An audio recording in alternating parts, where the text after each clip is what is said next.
Greetings, adventurers, and welcome to another episode of The Role Players. We are so excited to see you tonight as we play the world's best role-playing game, seriously, ever created, Dungeons and Dragons.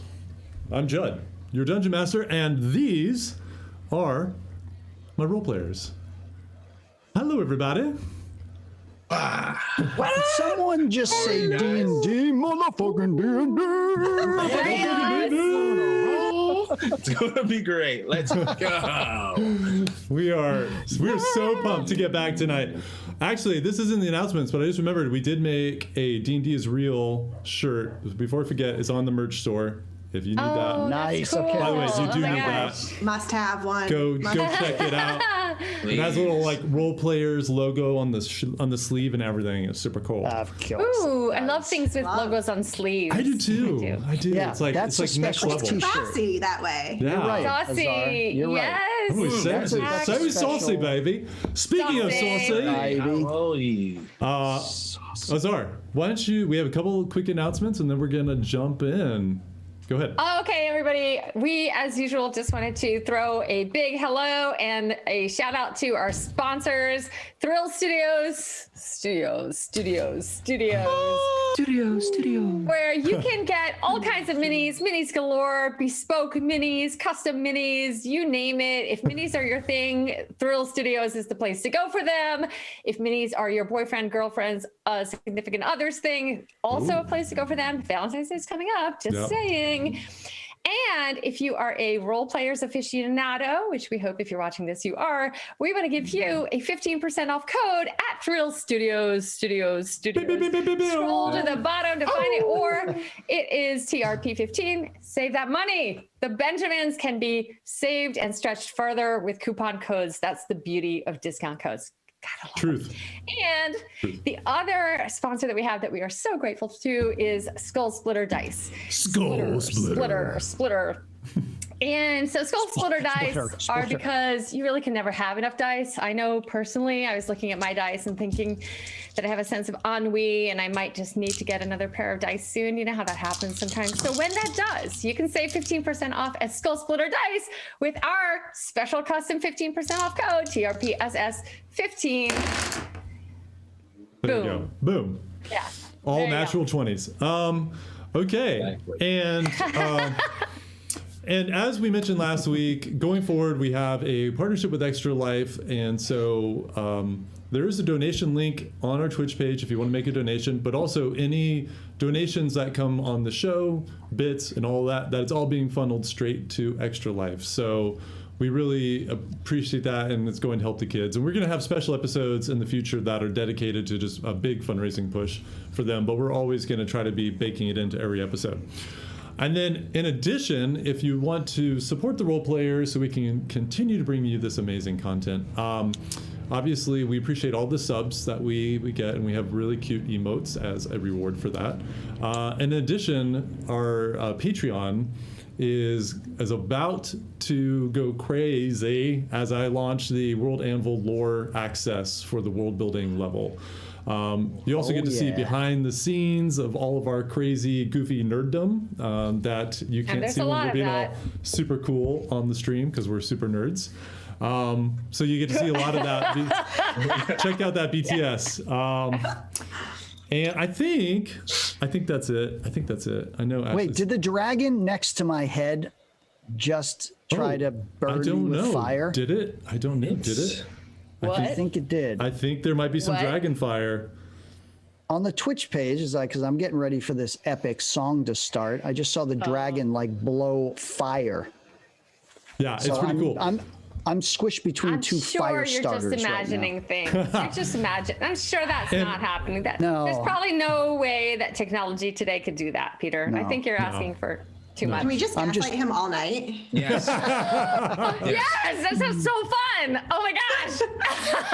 And actually, a couple like behind the scenes thank yous to, speaking of the fire, to Ashley, who did a lot of work on this overlay Yes. and Yeah, making all Ash. the edits. She put the little fire, the glowing fire in the tower that you see. Oh, that's gorgeous. And the little flighty, I don't know, little magic lights that Little are going motes? about. Yeah. Little embers. Yes.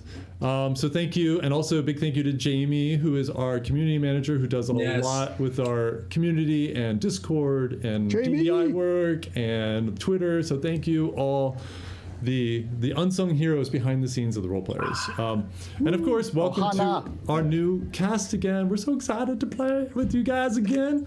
And Yes. y'all, we're in striking distance of 1,000 followers. It's going to be coming up probably in the next couple episodes, and I'm thinking we got to do something crazy big for our 1K giveaways and stuff. I'm not sure what that is. I think they're I had a talk with one of our wonderful supporters recently, and he had this idea of doing an NPC design giveaway win kind of prize. So Wow. so stay tuned. But right now, go grab your friends, grab your family, grab people on the street that have masks and are social distance, and bring them Yes. to the channel. Have them follow so we can hit that 1K soon. We're super excited for it. Grab a Stein, because we're going in. Because we're going in and we're going in full The throttle. water's nice and warm. Oh, yes. Speaking Night of, is ripe for imagination. this folks. sounds like the perfect moment to segue to our opener.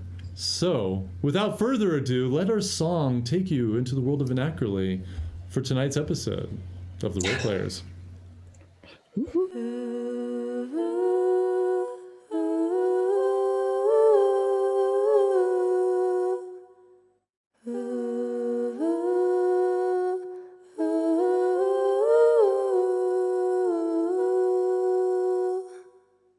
The wind and the waves, the sun and the sky, the earth and the water, where dreams come to life, where all imagination gives you a sensation to explore.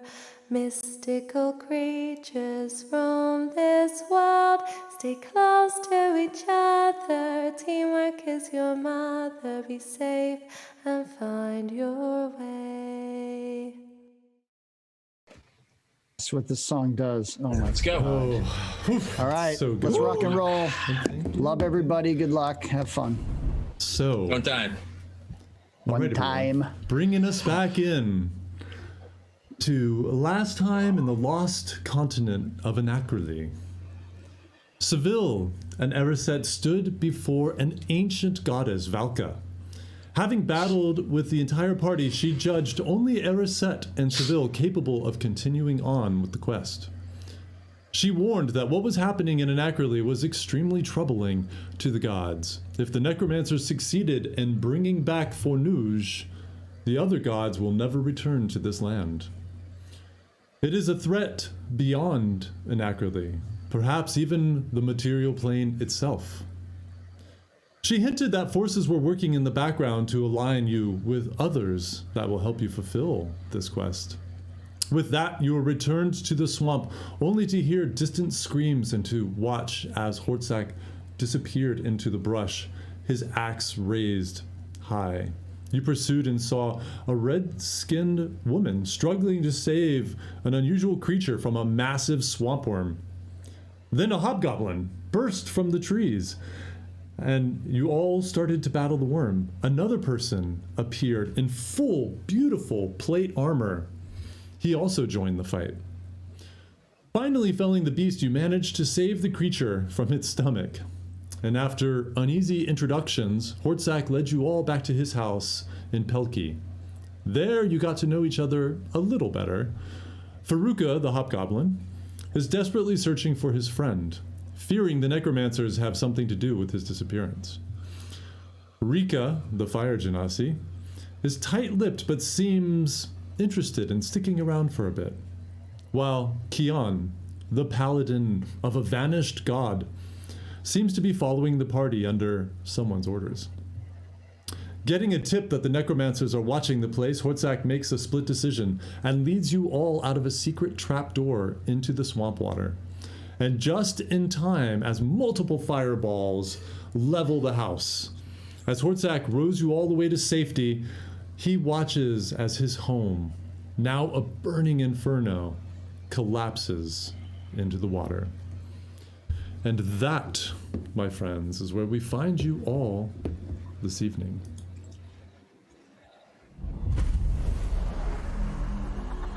Sorry about your home, lad. Looks like you're with us now. Well, I won't lie, I'm pretty beaten up about it, but, well, it's always, seems like adventure's calling me to go find some new stuff. Anyway, I think we better get out of this. And then he stops at that moment and he looks up and to remind you, you're all in this smaller boat than you were in before.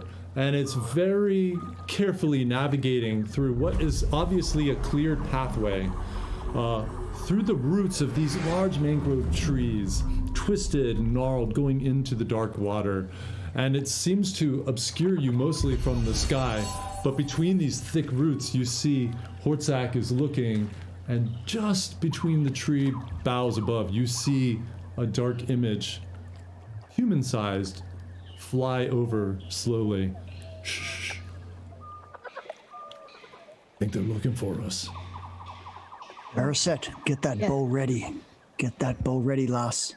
Can someone put out the fucking duck? Duck. Can Rika. you- Watch Rika? those flames. And you see above you that dark image shifts direction for a moment,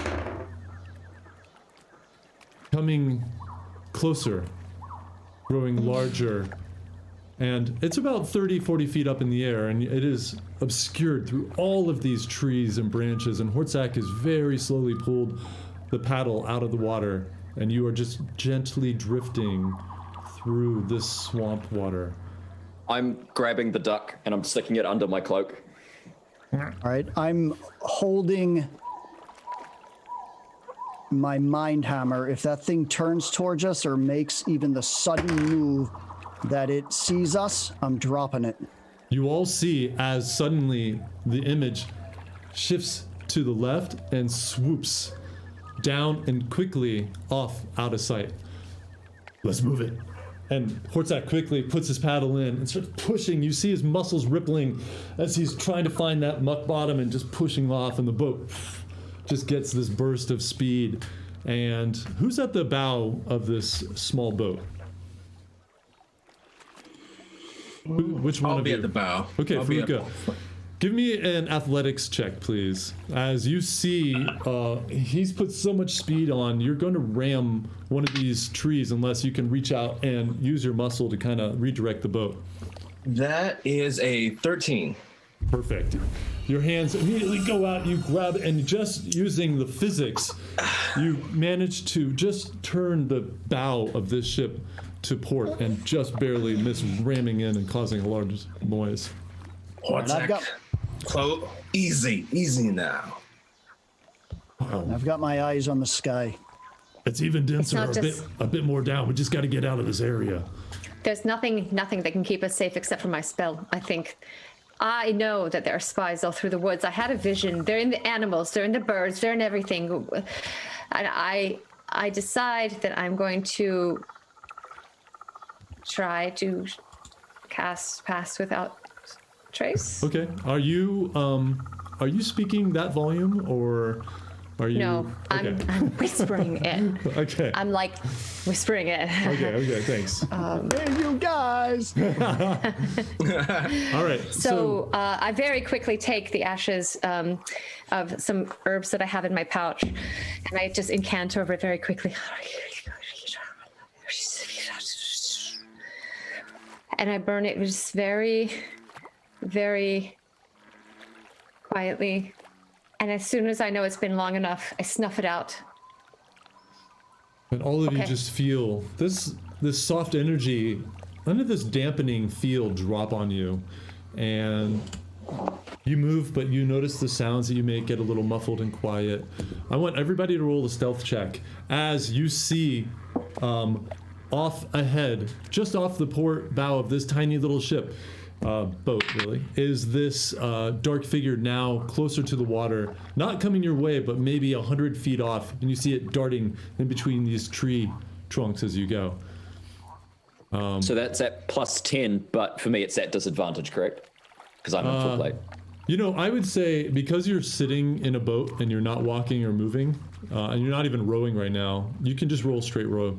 The rest of you, roll your stealth check, add your bonus, and then add 10 on top of that. And let me know what you got. 24. A 20, It's a D20. Yeah, 20 D20. plus my modifier plus 10. Yeah, you see it in your list of skills. Stealth will say what Got you get it. to add. Yep. To it. Good thing we had that plus 10. Yeah, I know. What'd you all get? I rolled a 3, so my plus 1 is going to make it a 14. Okay, 14. It's because I'm a duck. I mean, yeah. I That's mean, true. what are the chances of keeping a duck quiet? And I'm you doing did my just best, get- guys. Yeah, shoved inside Yeah. his We cloak. also D&D is real. Yeah. That's true. All right, Airset, Keon what you just get? grabs the duck's bill. 25. 25, 24. Keon, 20. 20, and Faruka, 18. 18. Okay. You once again, Hortzak. I forgot to roll for Hortzak. Oh yeah, no problem. He knows what's up. And once again, he just pulls his oar very softly out of the water. You hear just the faint drips off the end of the oar into the water, and this figure is just gliding, his hands behind him, clearly a human or humanoid in some sort of flight spell, comes down, and then right over top of you, another figure comes in, joins that one, and they both go up again and go away. And Did perfect that timing. one look? Okay. Sorry, perfect timing, because it opens up just for a brief moment. There's a gap in these trees, and you kind of float right into this opening. Just gives you enough of a shot to see that they are now 200 or so feet away and diving back down to the swamp, far away from you. Go ahead, Seville. I just wanted to say, as that flyer went by, did it look like it saw us at all? Could I perceive any recognition of our vessel? I tell you what, roll. You have to roll a perception check. We'll see if All right. what you will retro it and see if you saw anything. Because if it did, I'm gonna hit him with a mind hammer. Got it. That is 16. It's really tough to say. I mean, you looked at the flight pattern of. It seemed like he came in very directed to join that other person. You didn't see any. I mean, they're all hooded, so it's kind of hard Right. to tell.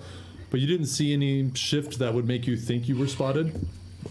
And also, I'll- it's getting to be. It's like on the edge. It's the gloaming right now, so it's getting darker. In like 15 more minutes, it's going to be pretty dark out here. So. You didn't have a great look at it, but I'd say even with your dark vision, you didn't get any sense that you were spotted. All right, then I'm gonna hold it. Okay.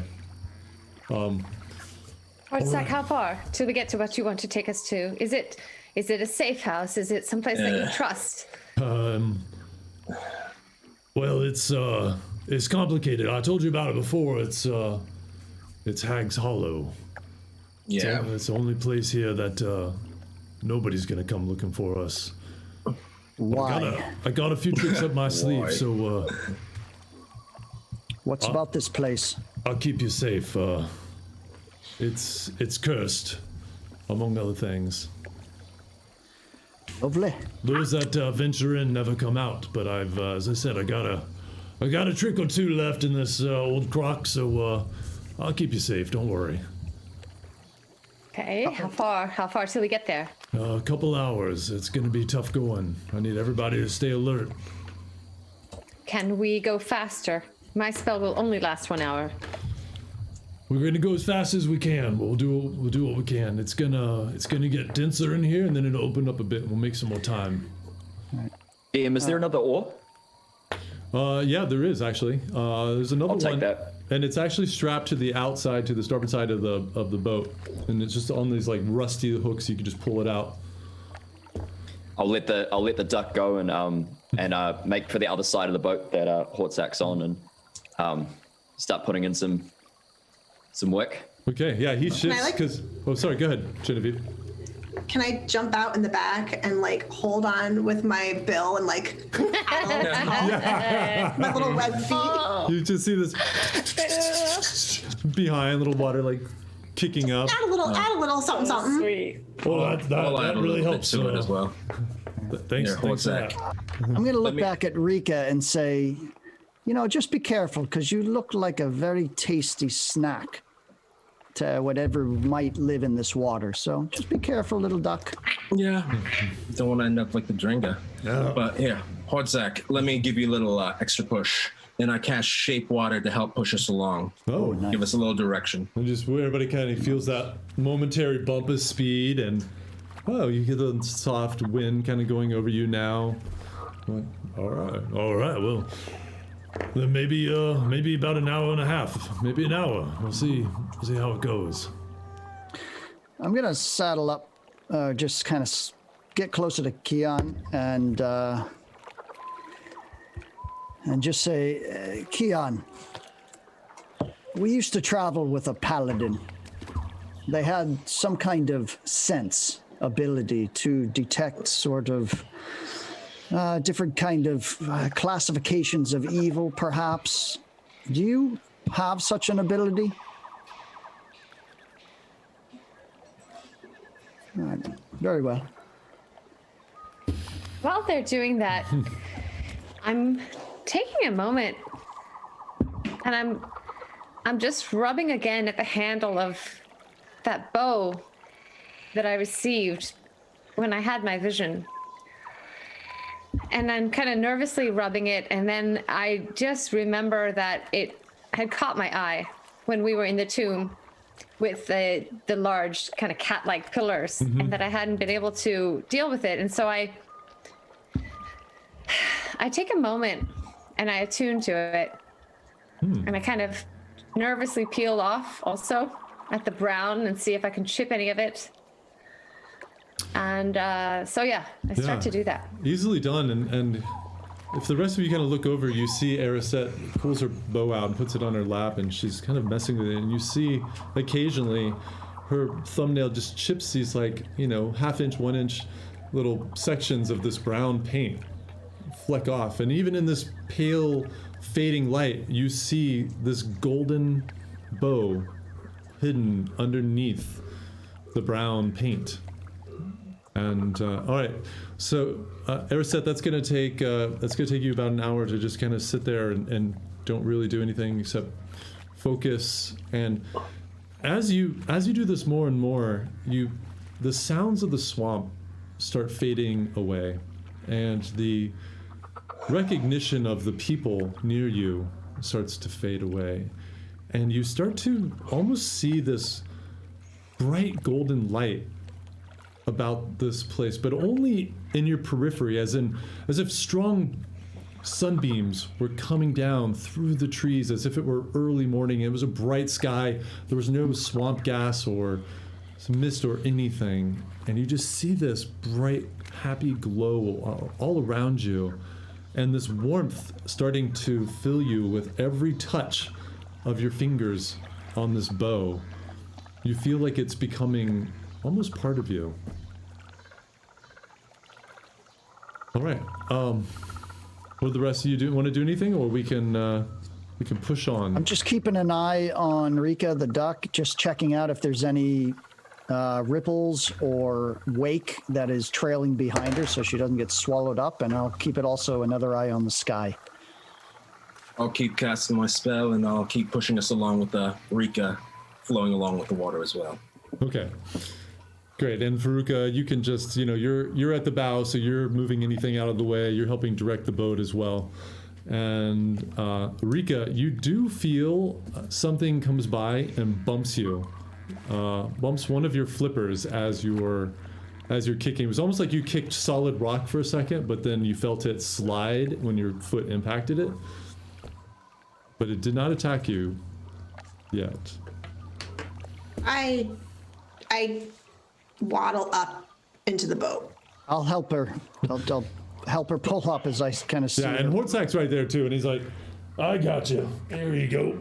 and picks you up with one hand and puts you back down into the boat.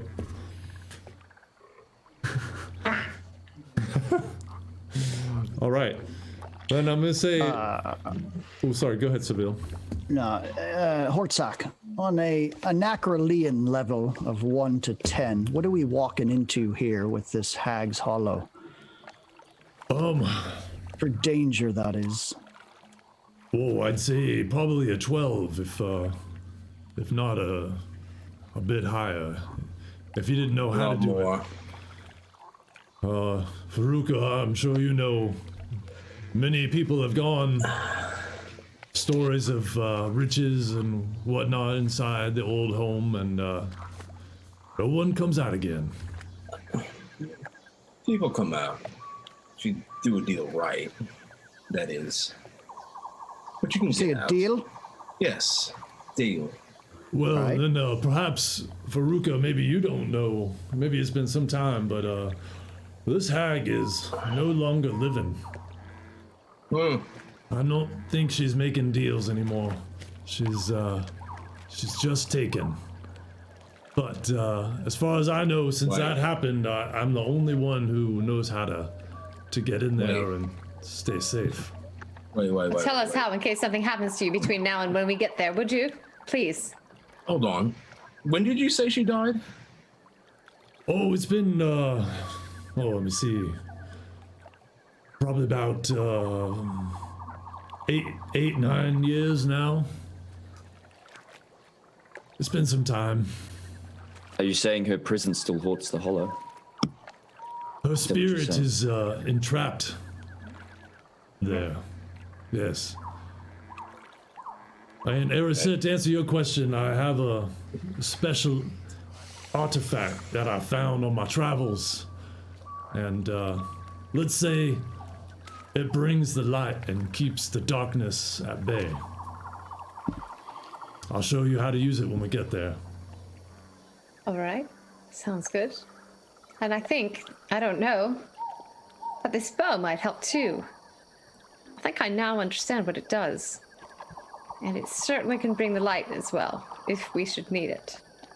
Right, it's certainly a lot more beautiful and flashy now that it's all gold. Yes, but you Erised. see... Yes, Bill. Is that the bow you've had for... Where'd you get that? Is that the one you've got in Luknor? I've had it since my vision, and I realize now that I've been able to think about it. When I saw everyone in the party dead, and I was doing everything I could, and finally in desperation I shot my bow one final time, and a flash of white light came, and to my surprise, suddenly the dream was over and everybody was okay. Yeah, I remember. I think that's when I was given this bow. And I think it was that bow that helped get me out of that vision. And I think if I ever really needed to, it can do that again. All right. What's that circlet do? What are the necklace here? This choker thing. Did you ever find out from Otto or anybody else what that does? Because when you came back from that vision, and I was up keeping watch, and you thought all of us were dead, it took you a while to settle down, and you did not have that thing on your neck before you entered in whatever you entered into. That was some reverie, but it was real. I think it's just meant as a sign of support. I think it. Sometimes I stroke it as a trying to remember to keep faith. I mean, I don't know. Do you think it does something? Do you want to? I mean, You try it on, or I mean, I don't know.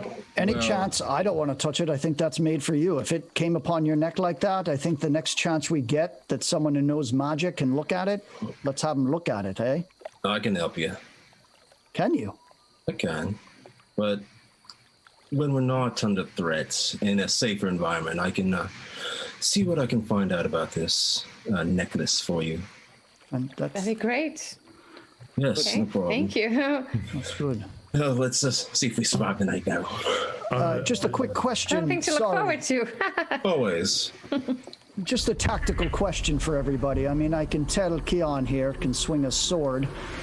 And with that armor, I just want to know tactically before we get into anything, what is everybody's speciality here?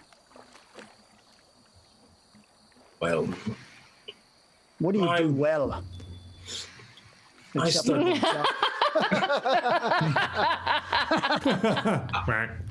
for Jack. Well, Yes. we have Yes, bait. Rika. Very deep. Very deep indeed. We have some bait. Wait a Well- minute. Can she change back out of being a duck, or is she stuck as duck? Stuck as duck. How long, Just keeping the has it weight been, down. Judd? How long have we? How long have we? Can she speak I'm gonna as say a duck? it's been like an hour. Yeah. Oh, Can she okay. I'm speak? good. As a duck? Can you speak? Rika, No, but can I'm you enjoying speak? not being able to. She's in duck form. Can't speak. All right. She's in duck form. She Come on, can, just something like cords. that. You can okay, speak ducky, in duck. ducky. Quack once if you're stuck like this forever, and quack twice if one day you'll come back to being the flame lady. You know. So that was 2 ducks. Quack once to say yes that was 2 quacks. You both. Oh, okay. I think that means you guys. She's gonna turn back sometime. That's good. Right. Yeah, Nice. I've seen her kind before. People of some kind of nature magic. Yeah, Oh, see, see? one quack means yes. So can you change back at will? Then why don't you want to change back now? Oh, that's not a yes or no question. Never mind. My wings. folds in her the best wings, yeah. possible. trying like awkwardly like.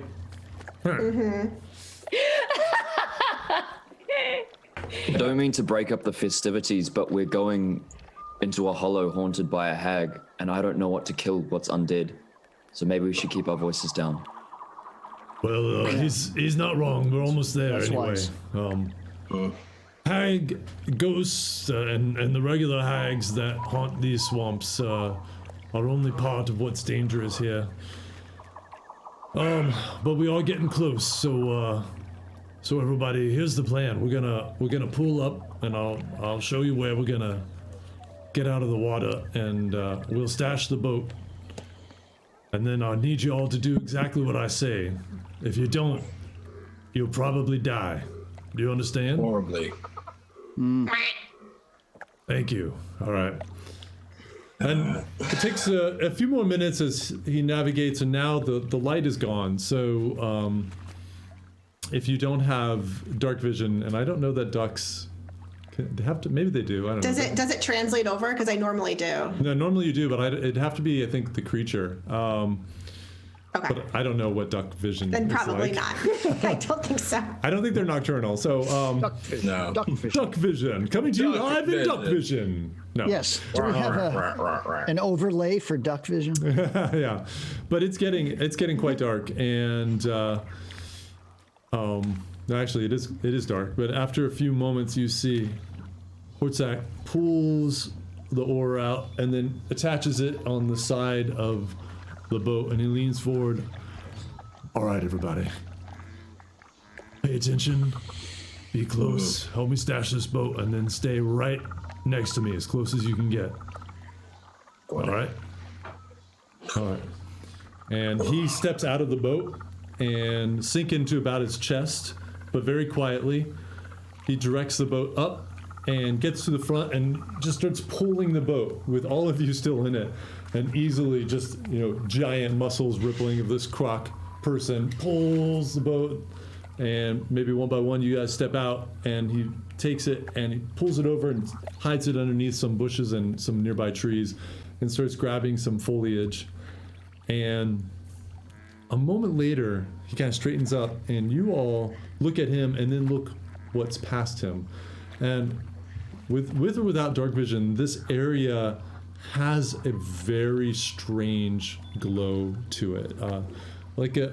Almost like there's this faded gray light that seems to emanate from scorched earth in front of you.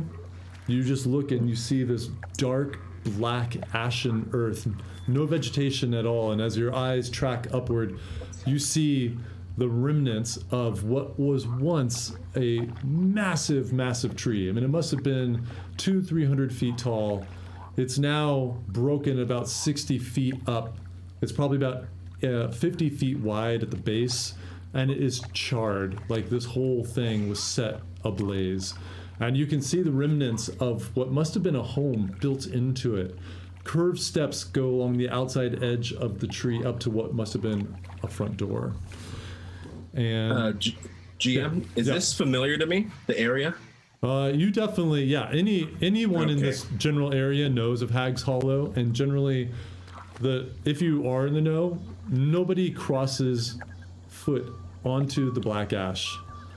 It is known to be a deadly curse upon this place. And you see Hortzak pulls off his pack and is digging through it, and he pulls out this long, thin, it's like 3-inch crystal, but very thin, and it's tied to a string. And as he pulls it out, there's this soft blue glow, very, very faint, just enough that you see this crystal has its own kind of light source. But he drops it, still holding onto the end of the string, and the string is about 2 feet, and he starts spinning it.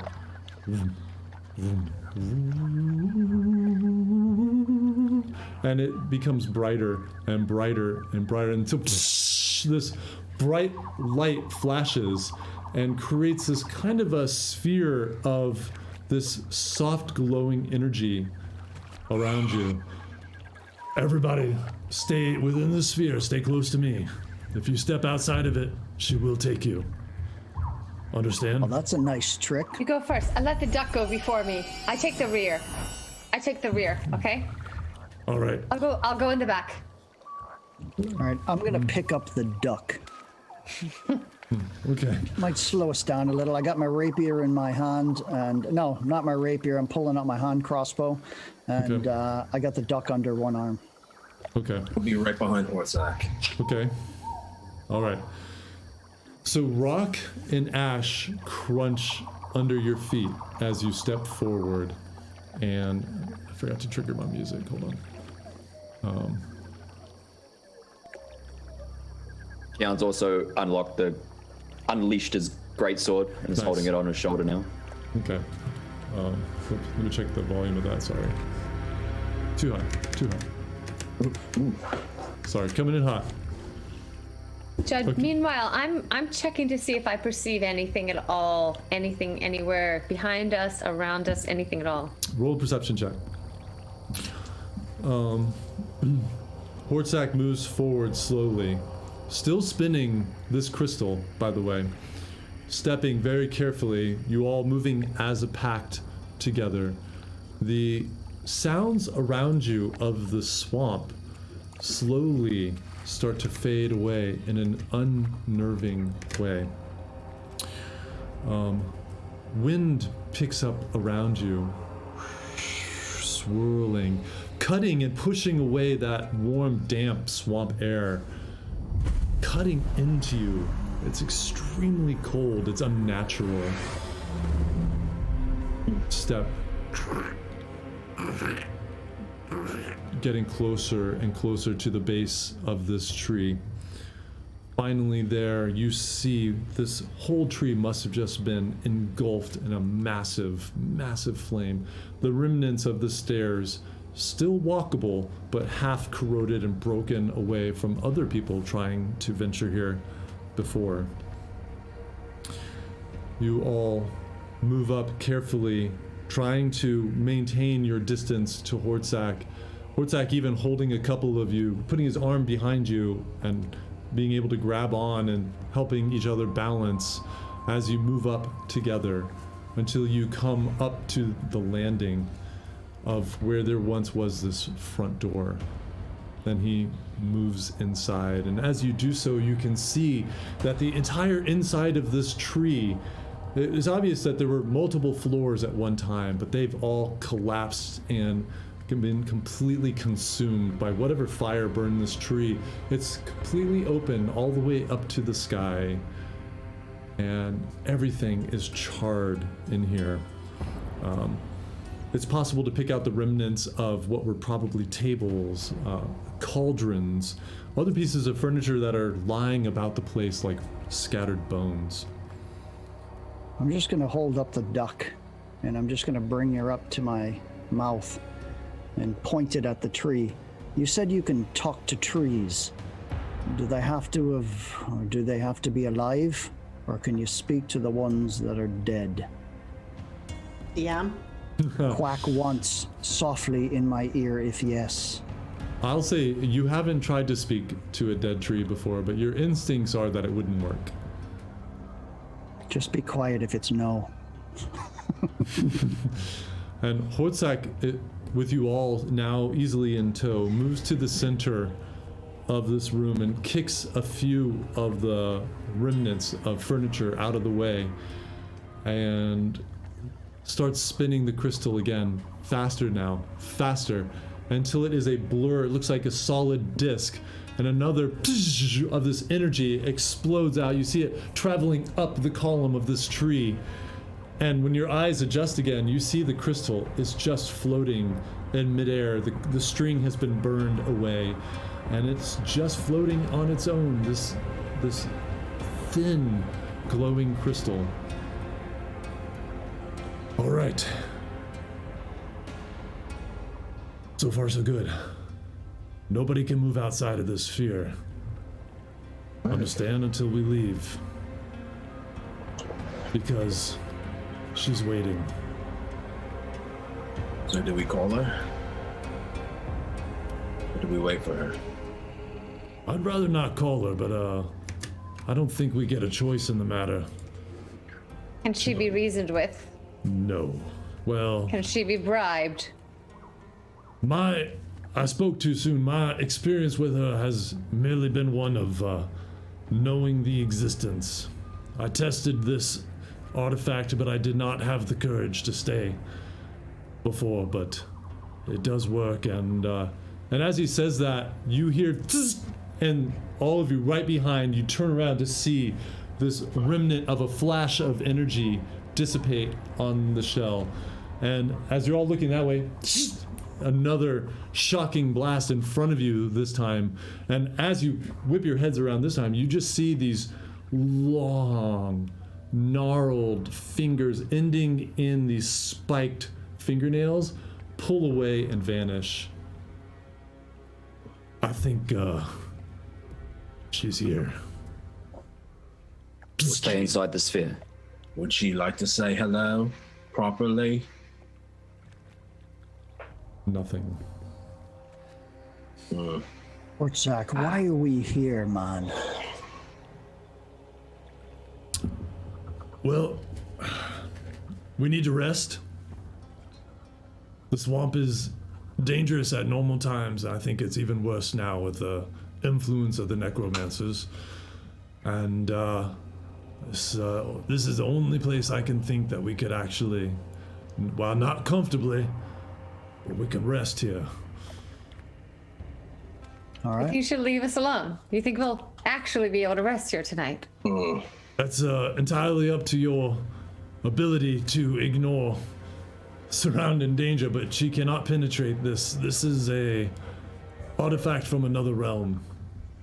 Well, if it's going to protect us a little bit, let me add a little extra finesse to this, and I'll start doing a little ritual to give us a little spice, if you know what I mean. I'm going to do a ritual for the tiny huts. Okay. Interesting. Nice. Okay. Yeah, I think that would fit within. Nice. Well, Yeah. this is gonna be really tricky because Does one cancel them out? as you sit there doing that, Hortzak reaches over. Not to disrupt your casting, but I think you might want to think twice about that. This is a protection of a sphere. She can't get in from any direction. I don't know that we need additional. If you're doing what I think you're doing. Well, fine. If you trust your artifacts, I'll do it. But I trust my spells a little bit more, if you know what I mean.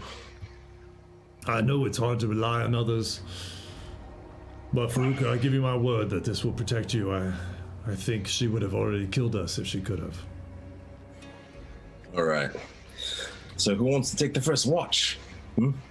But as you will. say that, you see another, and you just see this like this ferocious attack, like just try, and you see the fingers come in, just leaving these like streaks of energy as she's trying to Oh my penetrate. god. And then finally the last one, both of them come down, and she just drags it slowly, and it's just flaring with light. And then she moves her face in, and you just see this gnarled, twisted, ghostly image of a hag. And she just looks at you and pulls back. But she doesn't disappear. The rest of her form starts to light up. So, come to my home, and I can't get you. Yes, that's right.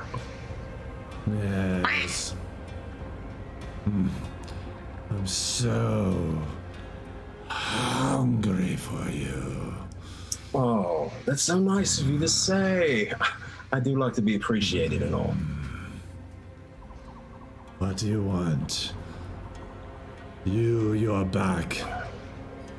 With this, and she reaches out, just shing, just once, just rakes across this, flaring the energy again. Come back to torment me. No, we want shelter. Shelter, that's it. Just shelter. Shelter. Here. In my demise, you want shelter? No. What have you come for? What do you want? You want a deal? No, just shelter. Ignore her. Unless there's anyone's needs that need to be filled and all, I'm gonna take a nap. Ah, you know. I might have a deal. I see what you all want.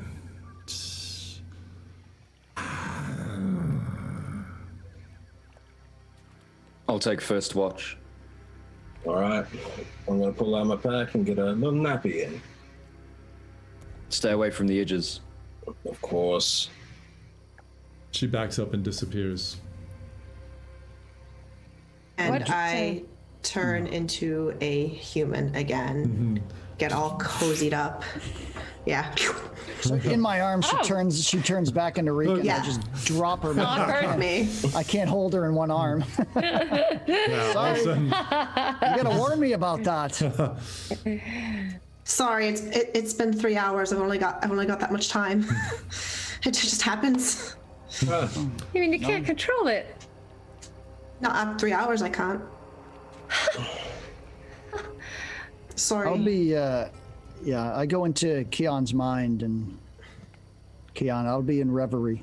It's me, it's Seville. Anything happens, get me, brother.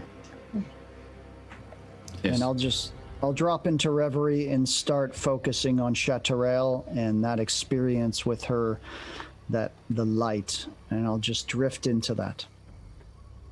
Chad, is it a full moon by any chance tonight? Oh no, moon elf shenanigans. I think you, if I remember correctly, it's one more night away from full moon. Moon River. All right. Okay. I can double check it at the break. Time to get freaky. It's fine. It'll do. It's a wonderful time. Seville, I could tell you there's something about this bubble that you're inside of. There, and as you stretch out, trying to feel, searching once more for that connection that you felt in Makutha, that warmth, that light, that happiness. It's not there, and what you feel is this. It's a different type of warmth of this shell that's protecting you, but it doesn't keep out the feeling of what's on the other side. And this area is so cursed and cold and evil that you can just sense it. Like it is a constant force that is trying to push in through this bright light of this field, but it simply can't.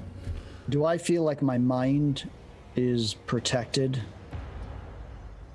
That's a good question. Why don't you roll? Have you roll? I want you to roll an intelligence check for me.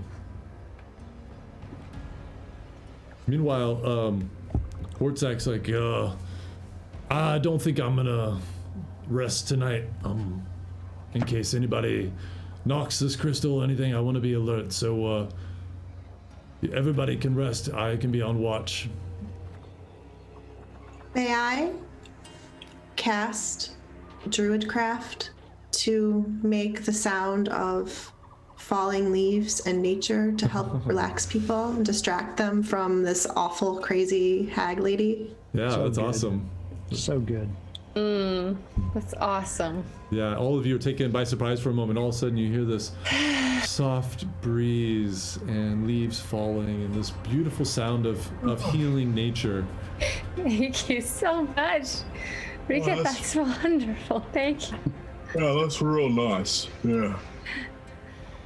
Enjoy your sleep. And the face once more is there and pulls away, and she's Oh, just shut up! puts a nail in and starts walking around, dragging it in a circle around this dome, just slowly. You know, this I must got a be 15. driving. You're not sure if this would protect you, but you think that if something would have happened, you know, if there was some attack, it probably would have come by now. But you're unfamiliar. You don't know what this crystal is. You don't know where this came from. You don't know what this energy is that's protecting you. You can only reason that if it could happen, it probably would have happened. Okay. All right. I'm staying in reverie and taking my rest. Hortzak, Yeah. this crystal. Where did you find it? I got this, well, here in the swamp, but quite far away in a temple of some kind. I've never seen anything like it. Depictions of angels and clouds and crystals. It was far to the east. It was one of the most beautiful places I've ever found, or even heard about, in the swamp or beyond.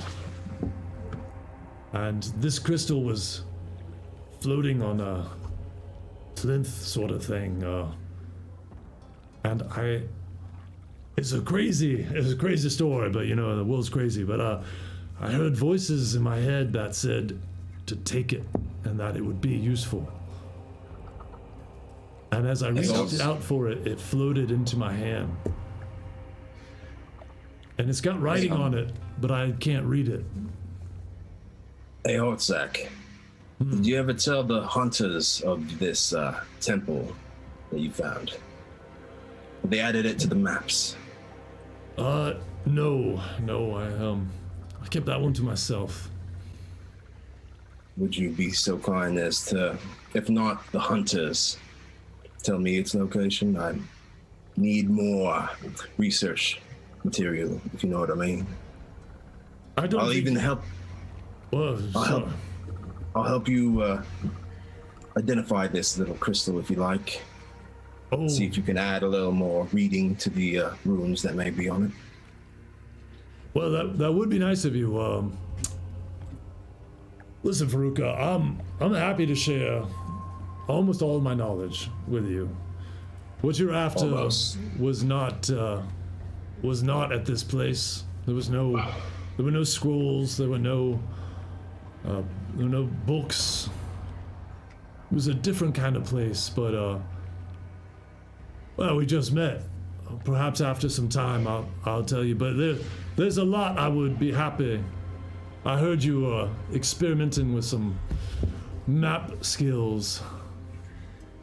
Yes, we're trying to expand territory that we look through.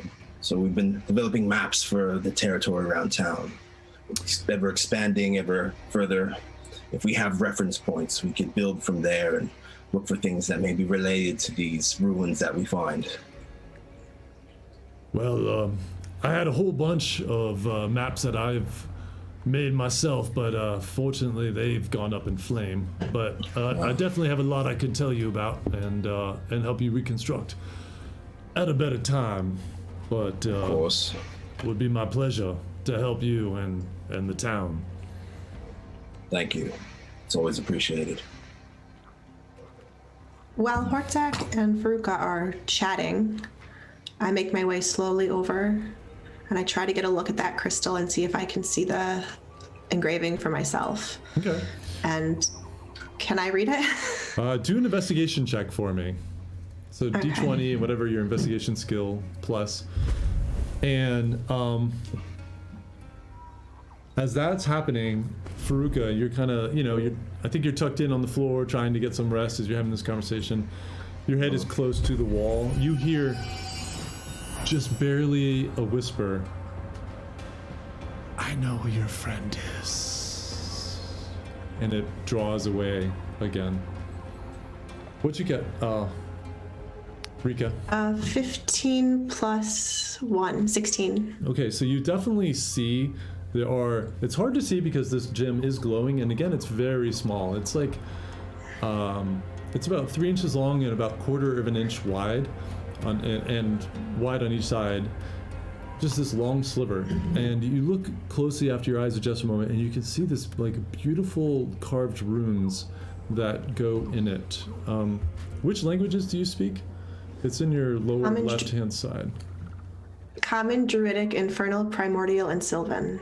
Oh, Ooh, so many. That's a good spread. But they don't look familiar to you. Okay, Dang it. it's worth a shot. Yeah. Hortzak. I slink away before anyone notices I was there. Well, you're all like basically touching, so I think they all kind of see you. Well, shift then and I look away. I look away very subtly. whatever. I wasn't looking. Oh. Twiddle my thumbs. Yes, Erised. I look to see if I can read it too, just in case. You, I believe, can. What are your languages again? Celestial, Dwarvish, and Elvish. Yes. So you look at it and you recognize the runes instantly as celestial. And you read the words, "The light cannot be extinguished so long as pure of heart exist."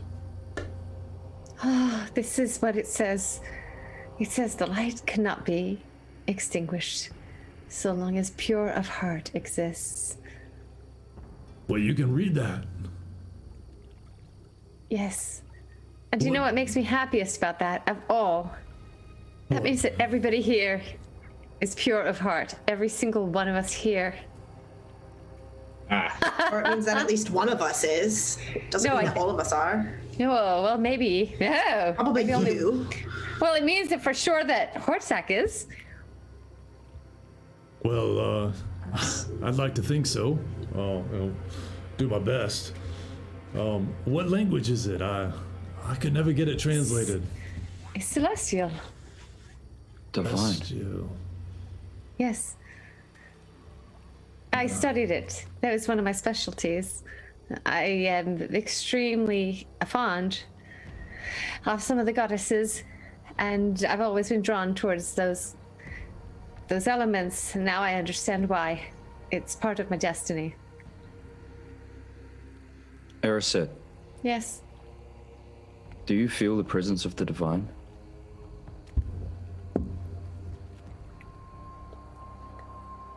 I've been called.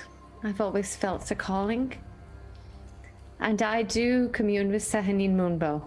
That's why I asked if it's a full moon. She's most powerful on the full moon. She's probably powerful tonight. I was going to ask her for a bit of help and protection just before I went to sleep. A reverie, you know. And more, my faith is increasing in that I know I've been right all along. The reason I came here was I had a fear I couldn't name. And then when Seville and I we're in the presence of that goddess. She confirmed everything I had feared. Every single thing that I had sensed had been right. What's it like?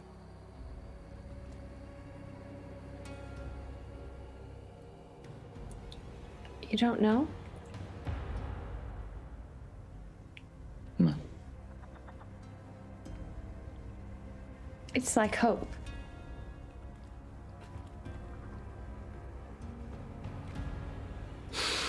What's up? Yeah. Did the voices say anything particular when you found that crystal? Oh, only what I said. They said, it was gonna come in handy one day.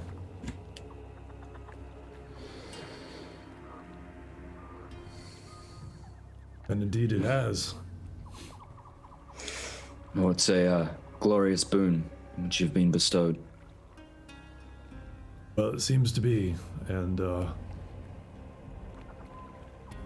you know, I've seen a lot of things in this world, you know, my nearly 200 years, and there's all kinds of power that's happening, all kinds of things in motion. And it's easy to look at the world and think it's terrible and evil and dangerous and full of monsters and undead and all these things, but the world is so much more beautiful than that. And it's looking out for us, so long as you're open. I don't know what these two are up to, but they have some powerful enemies doing some powerful things. And all I know about that is that when that happens, powerful allies tend to rise up. But that's just musings of an old crock. Trying not to lose my nerve in here with that hag going about whispering things in my head. I do very quietly go like a little this way, but not outside the bubble. And I look up at the moon because I can see it, right? It's right through this tree. I'm gonna say it's right on the edge at this point. You know, you've been looking up the whole time, and it hasn't been, because you're in this column of a tree, right? And it's very limited amount of sky. But as you shift again, and he says that, you can see the moon is just starting to kind of creep over the edge of the tree above you. I say, hello, my sister.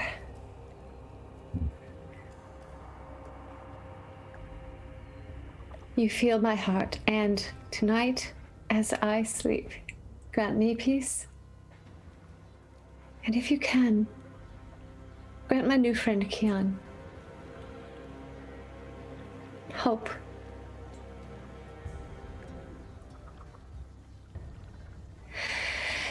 And I go and I kind of cuddle in between Rika and Seville, and I go into reverie. As you about to close your eyes to go into reverie, you just catch on your peripheral vision the hag, and her face is close and she's watching you.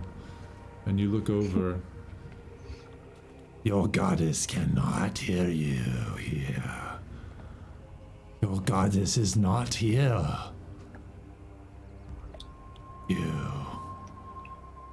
If you come out, I will show you what remains. Or if you want to help me, I can help you with your problem. You don't even know what you have in that bag of yours, do you? All the celestial power, and you don't even know what you carry. I will tell you. Help me, and I will tell you. I will help your quest. What do you need help with? I need life. You want life again? Yes. This is no How did you lose existence. your life? How did you lose your life? I grew too powerful. Too arrogant. The fish people of the swamps found something I wanted, I needed. I took it from them, I tricked them. When they realized what I had done, in their chanting, they created a powerful entity, a god-like creature who smote me, ripped my soul from my body, desecrated this area, and trapped me here. But my soul exists and can be freed. If you free it, I can give you information. I can give you what you seek. I know of your parents, Red One, and of your friend, of the sleeping hobgoblin who hears all my words. And I know what you want. Keon. I know what you want. You hunger more than I do. I can give it to you all. Right, good night. Sounds like a lot of rubbish to me. No! Well And met. she strikes once more, and again, and she just strikes in anger. I roll over and I cast the prestidigitation of a very loud bang right in her face. Shut up. I'm trying to sleep. As your friend dies. Very well. Shut up. You don't know this. You don't know nothing. I can still Slowly- see everything. Go ahead, Jennifer. Slowly, I stand up and I look her right in the eyes and I say, "What do you mean you know about my parents?" And she moves forward. I know where your father is. He is not where you think. He himself And what is of- trapped. Oh, well, that's all right. I never really liked him anyway. What about my mother? Your father thinks of you. Always. Consumed in your thoughts. I don't want to hear about my father, okay? Stop talking about my father. Don't listen to her. She's just trying to get to you, really. Rika, all she's going to say is anything that's going to touch your buttons. Just ignore it completely. Sing a song. Quack. Ask DM. us Seriously. one. I speak truth. I'm gonna hold action to grab her if any shenanigans happens, but just maintaining my composure for now. Okay. I know. What about my mother? Oh, I know. Tell me. Rika, Is don't she listen to dead? her. Is she alive? Is she hurting? Is she calling for you? Help me and I will tell you. What do you want? Oh, How am I Rika, supposed to give you life? Am I just supposed to kill something for you? What do you want? Indeed, that is all it is. It is simple. My soul has been captured. A beast has it. Kill the beast, a simple task. My soul is free. Rika. Once my soul is free, you will all have your information. If you take this offer, help me. I am not bad. You are annoying. May the beast keep your soul for eternity, hag. Ah, Hey, Rika, look at me. Look at me. If you ever want to make a deal with anything, you first have to hold something over its head like it's holding over ours. You must have the higher position to make a good deal. Otherwise, Really? it's all lost for you. Is that Shut what up. you did with your deal? Shut up. Ask your friend. Oh, you can't. My You? deal was fair, and it did not involve you, did it? Did not. If you make a deal, make sure you hold it over their head. Or be She's prepared to doing that to us. sacrifice anything. Shut up. Including your loved ones for your deal.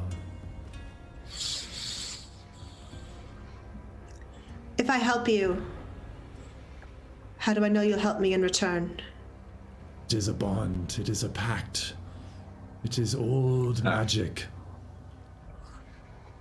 Don't do it. Just don't. Turn away. Go Don't. to sleep. Don't. It Don't. is- it is on your path as you go anyway.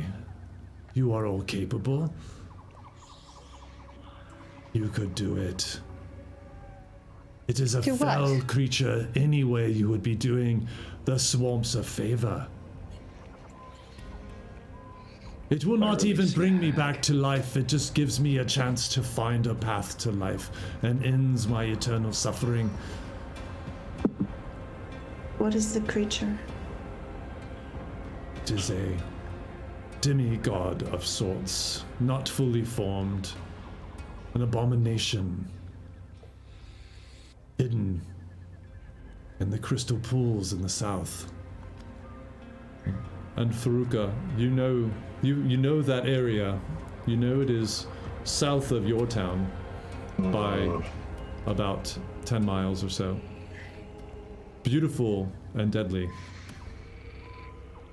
It lurks in the middle of it. You cannot miss it. It will not miss you. Be prepared. If you kill this creature, your information will come to you the moment my soul is freed.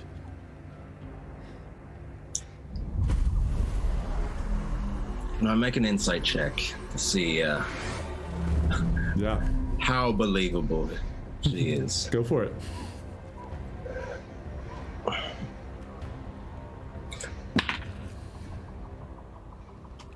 Well, that's a 9. Hard to tell. I mean, she is a spirit, and hags are difficult to read even the best of times. Can I make an insight check? Sure. Yeah. That's investigation, right? Help. Yeah, I mean, it's literally an insight as one of your skills. It Oh, I uses- knew that. Yeah. Okay, got it. Sorry. I don't Oh, know. well, never mind. I need to know what I rolled. Not important. Again, it's really hard to tell. I mean, she doesn't have a corporeal body, so like a lot of the cues that you use to read somebody's honesty are not there, and it's through this shimmering field and this spectral being in front of you. But who knows? I don't trust it. I don't trust it at all. I'm going to sleep. What do you have and I to go into lose? reverie.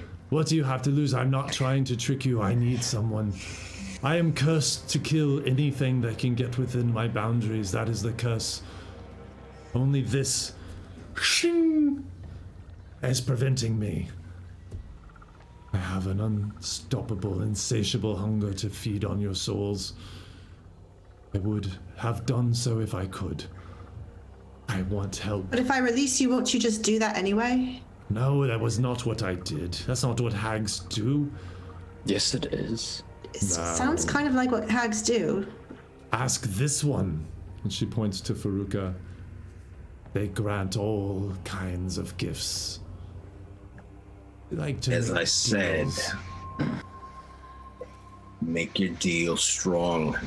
Make it equal, but make it strong. Go to sleep. Just we'll think about it in the morning, Rika, if that's okay with you. I'd like to sleep on it. And with that, I curl up next to everybody else and I cast Druidcraft again to make the sound of a really loud rainstorm so that we can't hear her trying to talk to us anymore. Interestingly, after you say that, she pulls away and vanishes and does not reappear. Hortzak is on watch, so nobody else has to be unless you want to be. I can't sleep. I would love to take a long rest. Me Okay. too. I can't. I can totally sleep. I think this hag has just been a bunch of fluff. Time. Okay, all right. So, Erisette, you're in reverie. Seville's still in reverie. Love it. Owning that reverie up there. Good job. Faruka, you go down. And Rika, you do as well. Keon. Well, I guess it's gonna be the two of us. Keep your eyes out. Not for Right. her, but for anything else. And you see he kind of ignores the area, but he's looking out the door and trying to just see as much of the swamp as he can. Don't think anything's gonna bother us here. I'd have to have some equally powerful magic to keep her at bay. You should get some sleep. You're gonna need it tomorrow. I've got something. Hold on. And he very carefully is like turning and reaching into his pack. And pulls out this looks like a dirty root. This is a local root. It's not toxic, or it's not gonna give you crazy visions or anything, but it calms you. Called night thistle. A lot of people around here will chew on it and help fall asleep. Swamp is not an easy place to rest. I'll take it, and can I just nibble a tiny corner of it and just get a taste of it in my mouth? Yeah, it's got at first the smell is kind of off. It has kind of a mushroomy smell to it, but when you bite down into it, it almost has a like a light ginger sort of nice kind of like soft burn. And it doesn't taste toxic. No, it tastes really pleasant actually. Like a slight spice, but not too much of one.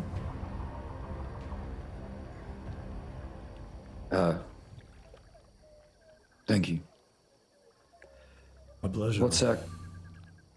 Yeah. If something happens to if something happens to me, and I'm unable to protect that moon elf over there, you need to return her to Carthan, to the capital. Why's that? It's my belief, and the belief of the church, that she is very important to unraveling the mysteries of what happened here. What happened during the abandonment. It's of the utmost importance to this land. You're talking I'm willing about- to give my life. Well, I'd expect nothing less of a paladin, even one whose connection is, forgive me, never been there. I can see that you are certainly dedicated. Yeah, the departing is a mystery for all. I don't know if the gods abandoned us or got cut off or whatnot, but I'm not sure I could get that little elf girl to do anything that I want to do. She is a force to be reckoned with, as you will soon learn, but I will certainly pass on your thoughts to her if something does happen. But I think you worry too much, my friend. I don't know, I feel a weight upon you.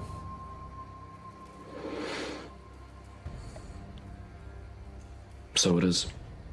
And I'll curl up next to my sword. And Yeah.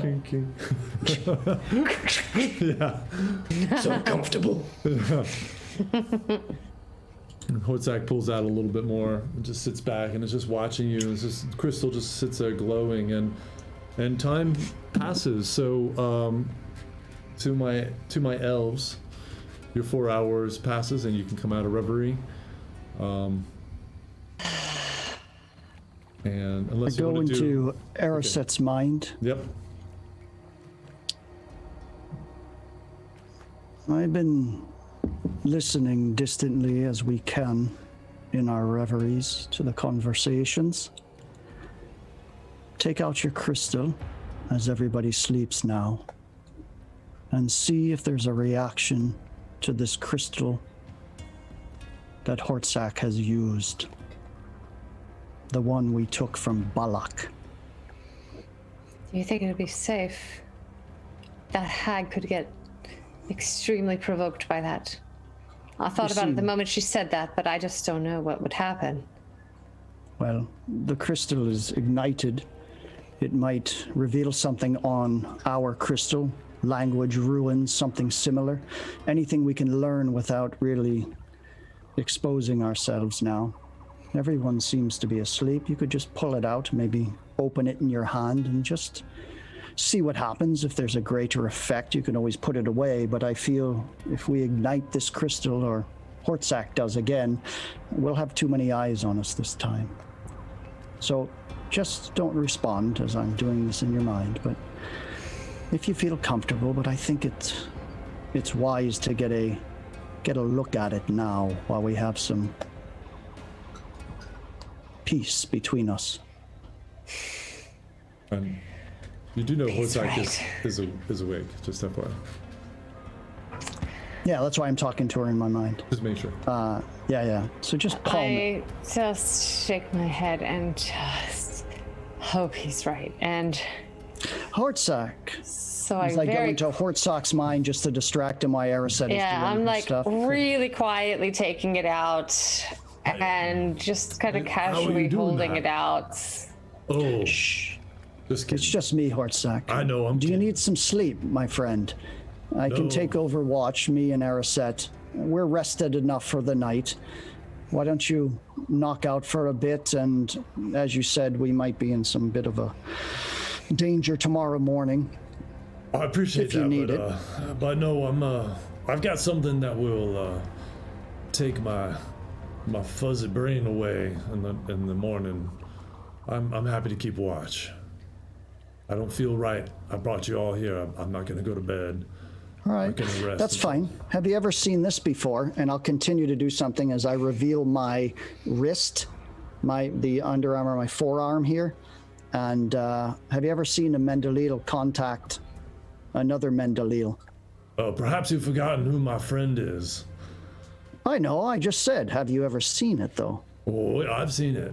All right. Arena is full of all kinds of cool tricks. So she is. Well, you don't mind if I then make contact with my superior, do you? Oh no, if it may not work through Well, through this field, but let me give it a go. And so this whole time, I'm just trying to keep engaged while Yeah, whatever Ariset is doing here. I'm just trying to even hold it up a little higher now, just hoping something happens. As you take it out, and which you technically have two crystals. Well, The you one have that we two- put in the- Sorry, you have one crystal, and you're taking out the crystal that's got the scroll on it, right? That you took from Balak. The one that we put in the bag of invisibility is the one I thought. Yeah, the bag of holding. there. Your bag of holding. Bag of yeah. holding. Yeah. Yeah. Okay. If we have the idol, Yeah, the idol. and the Yeah. All right. So you take out the crystal, which is it basically looks like an amethyst, and it's a little bit larger than say like baseball size, and it's got a carved spiral in it, and it's really cool actually when you take it out and you're holding it, kind of, not broadcasting it, not letting Hortzak see. The edge closest to the glowing crystal,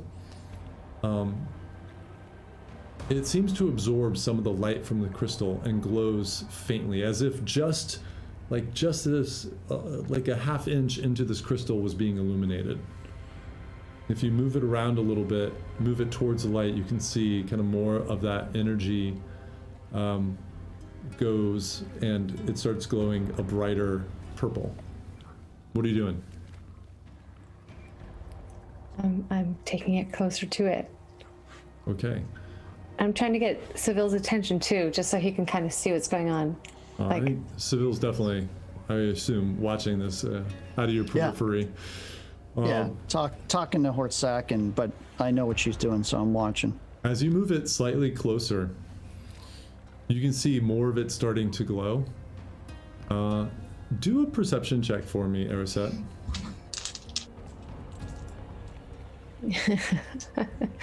Okay. With advantage? Or just that'd be a 5. A 5. You're completely focused on this crystal and seeing it glow brighter and brighter. Yeah. Seville, Yeah. you roll one for me. All right, then.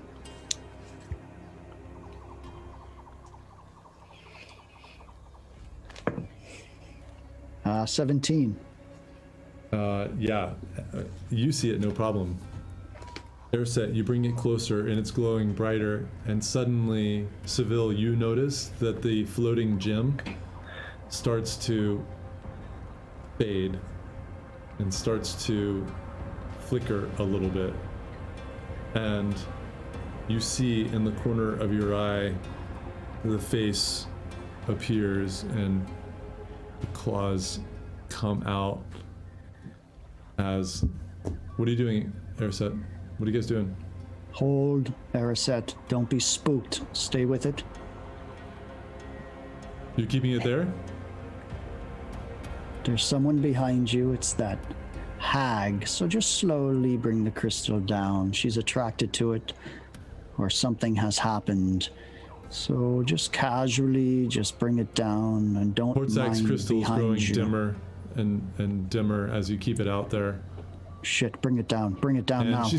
and you can see her hand sweeps in, and her hand penetrates the field, and it comes right for you, Erisette. You see right in front of your face the claws, an inch from your eyes.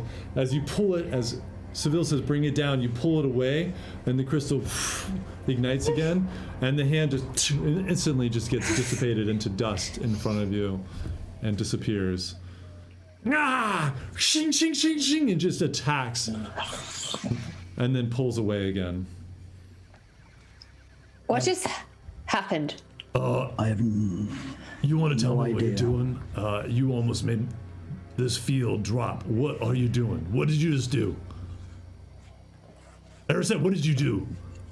I swiftly put it back in my bag of hiding, my bag of invisibility, bag of hiding. Bag of What's it holding. called? Bag of holding, my holding bag, my baggy bag, and in my baggy bag, it suddenly disappeared. And so I say nothing. I don't really. It's all right. I told you, you don't know what you have. So I have woken up when the shing, shing, shing, Yeah. shing was happening. Yep. I just look around. What's going on? I thought we were supposed to be protected all night. It's okay. We are. We go back to sleep. It's okay. Just a minor accident, but everything's fine. Everything's fine, and Okay. it's good. You can go back to sleep. We're fine. Yes. I don't think I really want to. No. No, You need it's your rest. You're gonna need your rest. it's important. We're on it. I could foot massage you if you want. If it helps people fall asleep sometimes. Or it's okay if that's too soon. I really understand. I think Still we really a established little it. weird. Yeah, Really so a little it's strange. It's not right. Not really cool yet. Rika, no, be offering that. you're safe. It was you're safe. You're almost to the morning. Get the rest of your sleep, and then I'll wake you up. I'll go into Erisette's mind. I think we should tell him. He works with Laura Arena. He seems to know something about this crystal. Maybe we can learn something while we got him here. I trust him implicitly. He's lost his home. He's given us everything, and the crystal was attracted to him. We can do no wrong. I trust you. I'm fine with that. Absolutely. All right, I appreciate that. Because you said that all out loud. Well, No, I said that. don't get I said that in her mind. Oh no, I- that's right, Erisette. I don't get to talk in. Yeah, I can't talk in his mind. So listen. All right, no, you listen to me. Listen to me. Who are you you talking about? No, sorry. No more talk tonight. Let's get out of here. Let's finish. Let's let these people rest. That was the whole point we came here. You're gonna all need your strength tomorrow. We'll talk then. Understood? Yes. Understood. And you can explain what you did. We'll do just that. I'm going to quickly try to ignite my tattoo just in case it works or doesn't work. Does not but I'll work. wait till the morning. Okay, I'll wait. Okay. Oh yeah. And I mean, if you try it. with my passive perception, I look at Keon and I see him almost shaking in his sleep. And I feel such just complete pity. I look at Seville helplessly. What can we do for him? He's so tormented. What's By what? wrong? I don't know. Why is he so tormented? I think when the time is right, he's gonna tell you all. Don't move too fast with these new people. Huh? Or he might chase them off. I'll go into Ariset's mind real quickly, and you know the gods and goddesses are not here. It's hard to connect, and here you are, someone from the outside world, still with some kind of feeling, connection. I've had that connection with Chatarel and Valka, and here's a good man by all that we know now, and a paladin dedicating his life to a god or goddess, and they've lost connection. The clerics, these holy people, they're completely lost. It's like you have taken a piece of their soul away. I don't understand it myself, which is why we Mendeleil just count on our minds and ourselves. But after touching Chatarel, and you've had that experience with you and your goddess and even Chatarel, I'm quite overtaken by just the glimpse I've had. And if they once had communion as deep and as rich as we know them to be before the departing, then they're just lost sheep. Something of them disappeared. That's all I know. I'm sure we'll know more. He's right. And you hear that voice again, Ariset, and that face is looking through. And it's morning. I want to know if you're taking my deal. And you do see that the light is just starting to come up now, and morning is breaking. And Hotzak, I think that's enough. I think we need to get out of here. And he starts shaking you all awake. Careful, don't move outside the bubble. Rika, Yes. okay, all right. Hotzak, what do you think? Should we deal with this hag? Is there any value in it whatsoever? Or is it a mirage? Think of Otto, Ariset, and I think that answers your question. Well, now hold on now. I mean, normally I would say don't ever deal with a hag because the deals are not fair. But she's not asking for anything other than killing a creature. I mean, it could be a trap.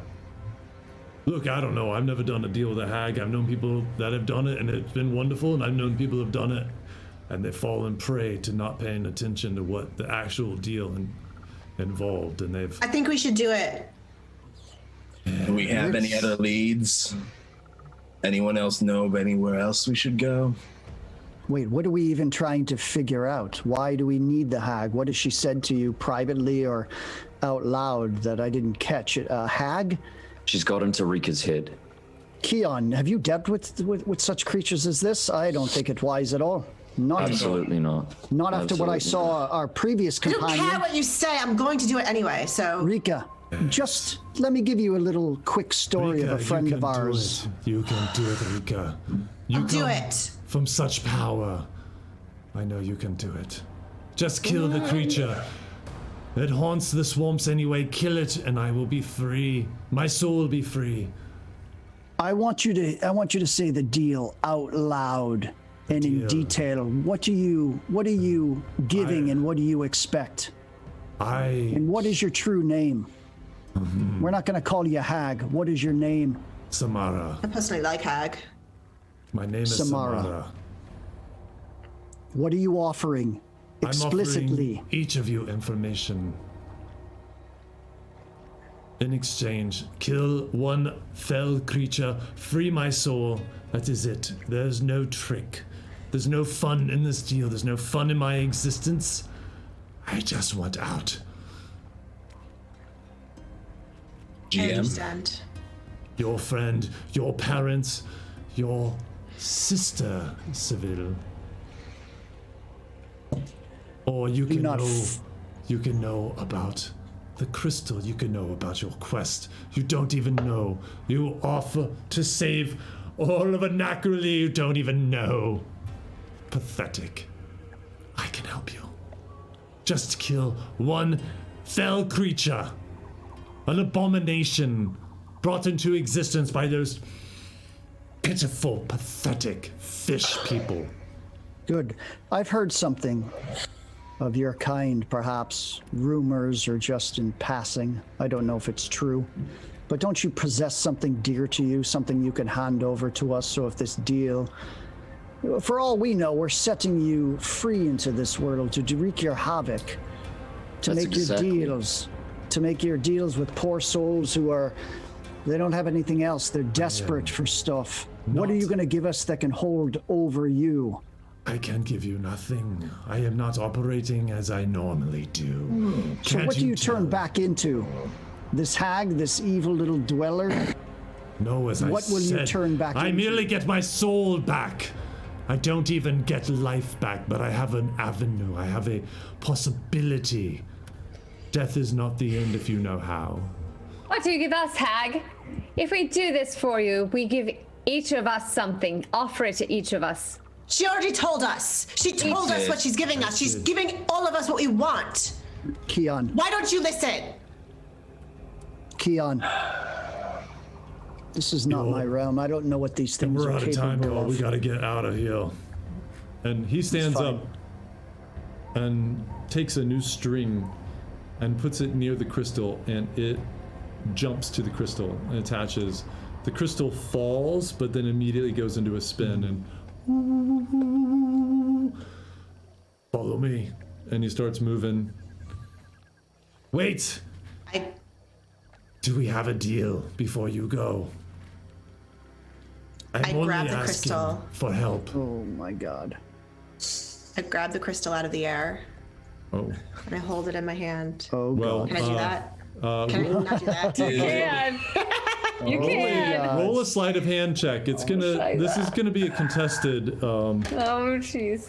Wild What if I Sauce use is like, my oh yeah, mage you can hand? you How can about do that? stuff like this. You I'm can, Vanilla Wild Sauce! Oh yeah, we got Can I Wild mage Sauce hand Part it? 2 here. You can. Yeah. Because you my can- mage hand is invisible, You by can the s- way. you can It's a cer- special mage hand. You can certainly try. Oh. Yeah. Okay. What am I rolling? Well, you don't really need to roll for that. So Great. so suddenly, Using my invisible mage hand. yeah. You pluck the crystal, and I'm gonna say at this point you guys are like right at the top of the stairs. You're all clustered around Hortzak as he's moving out of this space, and suddenly the crystal stops spinning. It stops mid-air, as if something just grabbed it. Oh, God. What are you doing with it? Oh, jeez. Shit. Are you I moving stop it? it from spinning.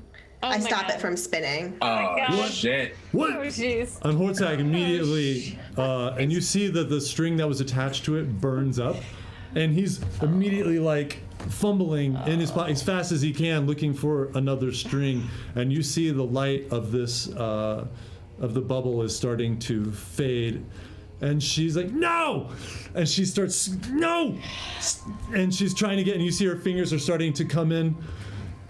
I'll kill you! Put it back up! No! And her hand is now in, and he finds another. He finds another string. He grabs it, pulls it out of your mage hand because he's a lot stronger than your mage hand, and puts another string to it, and man. very quickly gets it. But Erisette, I need you to roll a dexterity saving throw for me. Okay. All right. Okay. That's good. That'll be a 20, a dirty 20. Oh. Ooh, okay.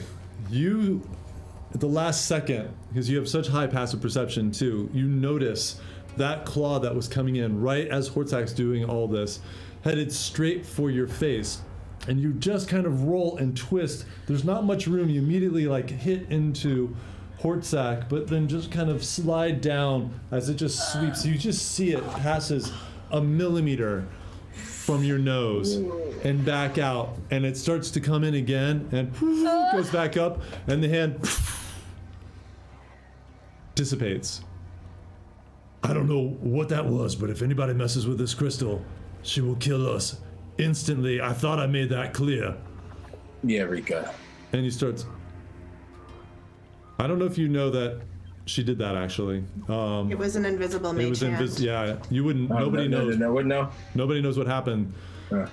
Except Hortzak has suspicions that somebody did something. Anyway, he starts moving you Damn. all along. Yeah.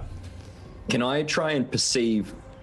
Can I try and deduce who it was? Something inside the bubble fucked with the crystal. Can I try and can I try and insight maybe, or what's your passive insight? My passive insight is 10 plus 14. I don't think anybody caught the casting of it, but Rika's, I think, slight reaction you might have seen when it started going south or sideways. You might have at that point picked something up, but it's not definitive. You're not sure, and you guys are all like cramped together, and Hortzak right now is just moving you all along. And a couple minutes later, you step outside, back into the kind of normal space of the swamp. So she was, Where's this Can I hag? remain behind and say that for a moment, can I remain behind in the swamp area? You mean in the protected area? I mean, in the cursed area, or? Yeah, I just want to tell her that I accept her offer. I'll say that you could say that as you're being ushered kind of out of the Okay. area. I yell it loudly so everyone hears me. I accept your offer! And as Hortzak's moving you swiftly away, you hear, "Yes. Thank you. Yes. Kill the creature." And you see in your mind this creature instantly of this massive abomination. You see twisting limbs, green in this beautiful crystal blue area of the swamp, and you just know where it is and where to go. Hortzak gets out of that, drops the crystal. I thought I made it very clear that my goal was to keep you all alive, and 2 times in that night, somebody put that at risk. I cannot travel with people that do not listen or do not trust me. I am not taking another step. I don't care what Lara says, unless we have an agreement. Do you understand? This is not playing around. That would have taken your soul. I knew it was a danger to take you there, but I told you I would keep you safe. I'm very disappointed in whoever was messing with that. And he turns away. He doesn't want to talk, and he starts pulling the stuff off the boat and dragging the boat with one hand and flopping it in the water, getting in. Get in! in. Go ahead, Farouk. I call Kaz to give us a upper view as we go. He's not good in the dark, but he's great in the day. Just you see hawk, eagle, what is it? Hawk, that's right. Hawk just soars up above the trees. Everybody getting in? I get in. In fact, I get right up next to Hortzak because I'm going to talk to him real fast. Well, hold that thought as you all get in the boat. I think it's time to get out of here. Oh wait, Rika, you not coming? I'm coming, but I do not want to get in the boat because I am sick of everybody. So I turn into a crocodile and I swim next to the boat. Wow. And you see for a moment, Badass. what was that like? But I do want to know if I've taken a long rest. So if this is my first or second transformation. That was a long rest, right? Yeah, before? everybody can trigger a long rest. Congratulations. Okay. Full reset. So yeah, I am now a crocodile. Look how Okay. rested I am. Yeah. Me too. Strung out and rested. It's fine. It's fine. It's fine. Keon's like, you try sleeping in plate armor. Yeah, exactly. I Really know. uncomfortable. Oh, yeah. Hortek has this moment of kind of like, oh, look at that crocodile as you swim away in the water. All right. And then as I you side eye Hortzak. Relative? Crocodile side eye. yeah. Yeah. All right. And with that, we're going to take a quick break. We're overdue. Sorry, everybody. We had to finish that. So, we'll be back in 10 minutes. Thank you all. As we journey deeper into the swamp, let's see what happens. Obviously, with this crazy Tempting. crew, anything can happen. Tempting. So, A lot of things. a lot of Like, things. All the Aerosec things can are become happening. blurry. I know. Aerosec, you're done. Finally invisible. This is like what in Cast my without a mind. trace. Ericet didn't get a coffee in the morning, so Exactly. See, Azar, that's what Password a Trace looks like. Yes, You're not invisible. You are not invisible. yes, but almost.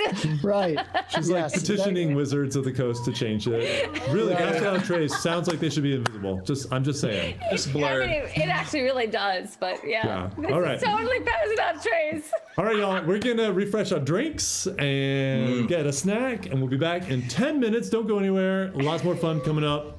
We'll see you in a bit. Well, hello. We're back. Thank you guys. for waiting as we got all refreshed here for round 2. Very. Right. Got me a mug of livery. Oh yeah. It's a good stuff. Makeup. Boy, it's hard to talk like those characters for too long. My throat's gonna be thrashed tomorrow. But Britt, you just had a great thought, and I'll hand it over to you. Yes. Hey guys, so if you have an Amazon Prime account and you're paying into that, you already get an automatic free sub for a month with Amazon Prime. So hook your Amazon Prime to your Twitch account, which is just punching your Amazon Prime account number, and you can get a free sub on us. Well, help out. Yeah, just a free way to support the stream, and we really appreciate it. And you get access to those emotes. So if you're an Amazon Prime Yes. subscriber, throw it on over. That's right. And we appreciate If it. your parents have Amazon Prime, Yes. Yeah, Tell jump them on to their take their- computer and do it for them too. Yeah, right? I mean, or Right. ask Easy. them, whatever. If you want to be all honorable. It will soon be the new name for Earth, Amazon. Oh yes. It isn't already, huh? It's the great Welcome. lungs of the Touche, earth, right? touche. To Planet Amazon. Yeah. Planet Amazon. Oh gosh. We watch Planet Zero. Oh, where was I? All right. Okay, so Where were we? Where were let's we? jump back in. So for those of you Please, just yes. joining, they survived a night with a hag ghost that was very dangerous. Did a deal with her because why not? And now you're in a boat heading to Faruka's city, and with Rika alongside as a crocodile. Yeah, and actually, jumping But right in. as a pit, kind of annoyed crocodile, actually, Yeah, like a she's- huffy crocodile. She's not Throwing happy. shade kind of crocodile. Yeah, definitely some Shade shade. throwing, side eye throwing crocodile. Side-eye crocodile. I love it. Erisette, you sure you don't know Rika? I mean, if you're wild sauce, this one's special sauce. Are you saying this in my head, or are you saying this out No, loud? I'm saying out loud. I'll always cue it with "I'm in your mind," so people know when I'm doing telepathy or not. So, just so I know to clarify for everybody. Yeah, no, I'm saying this out loud. I mean, Well, that was impulsive.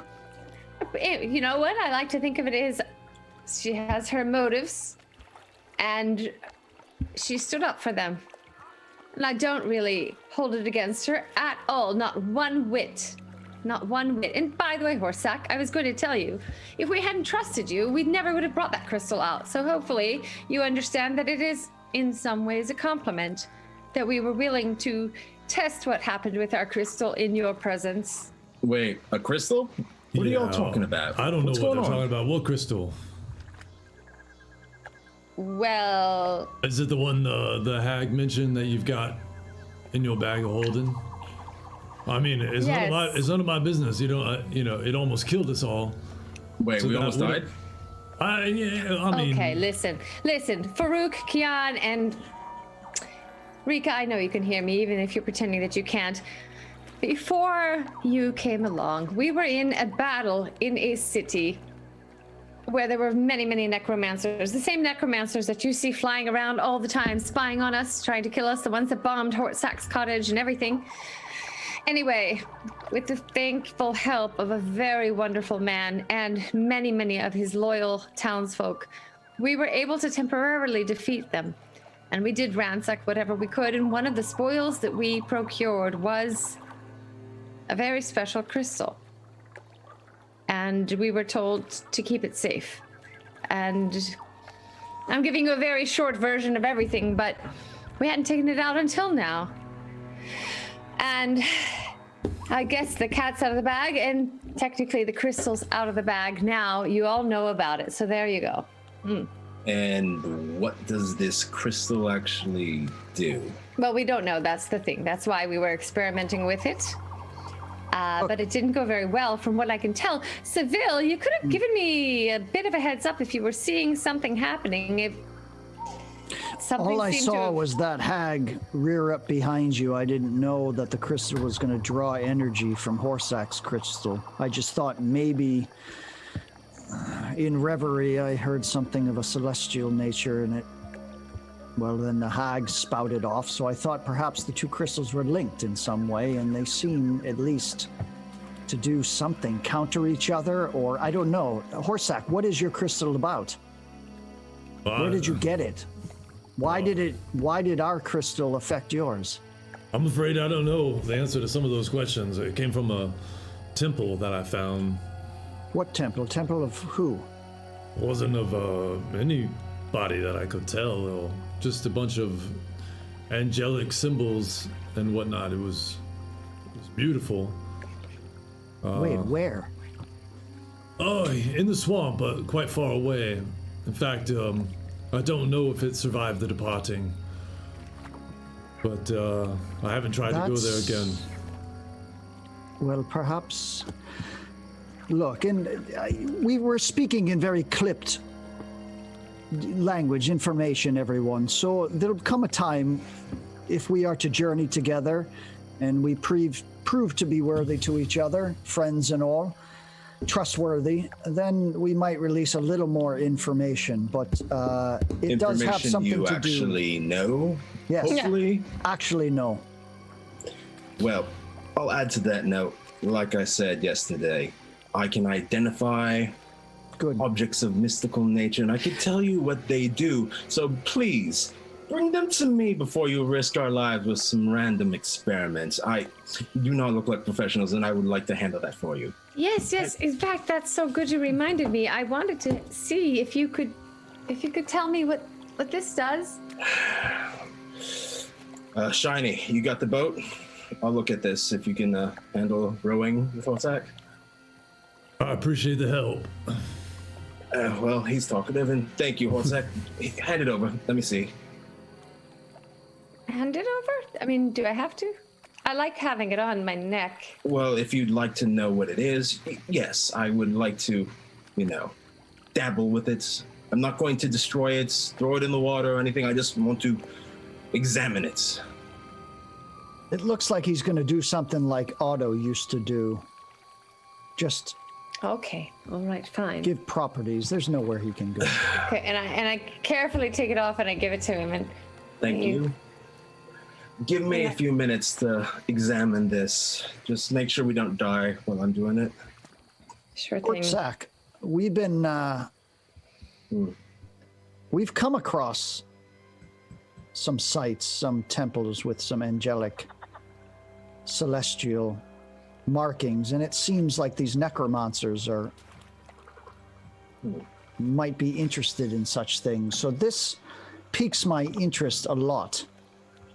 Well, there's not much to tell you. I explored all over, and there wasn't much to it. It was just the place itself was really special. There was a stone I've never seen.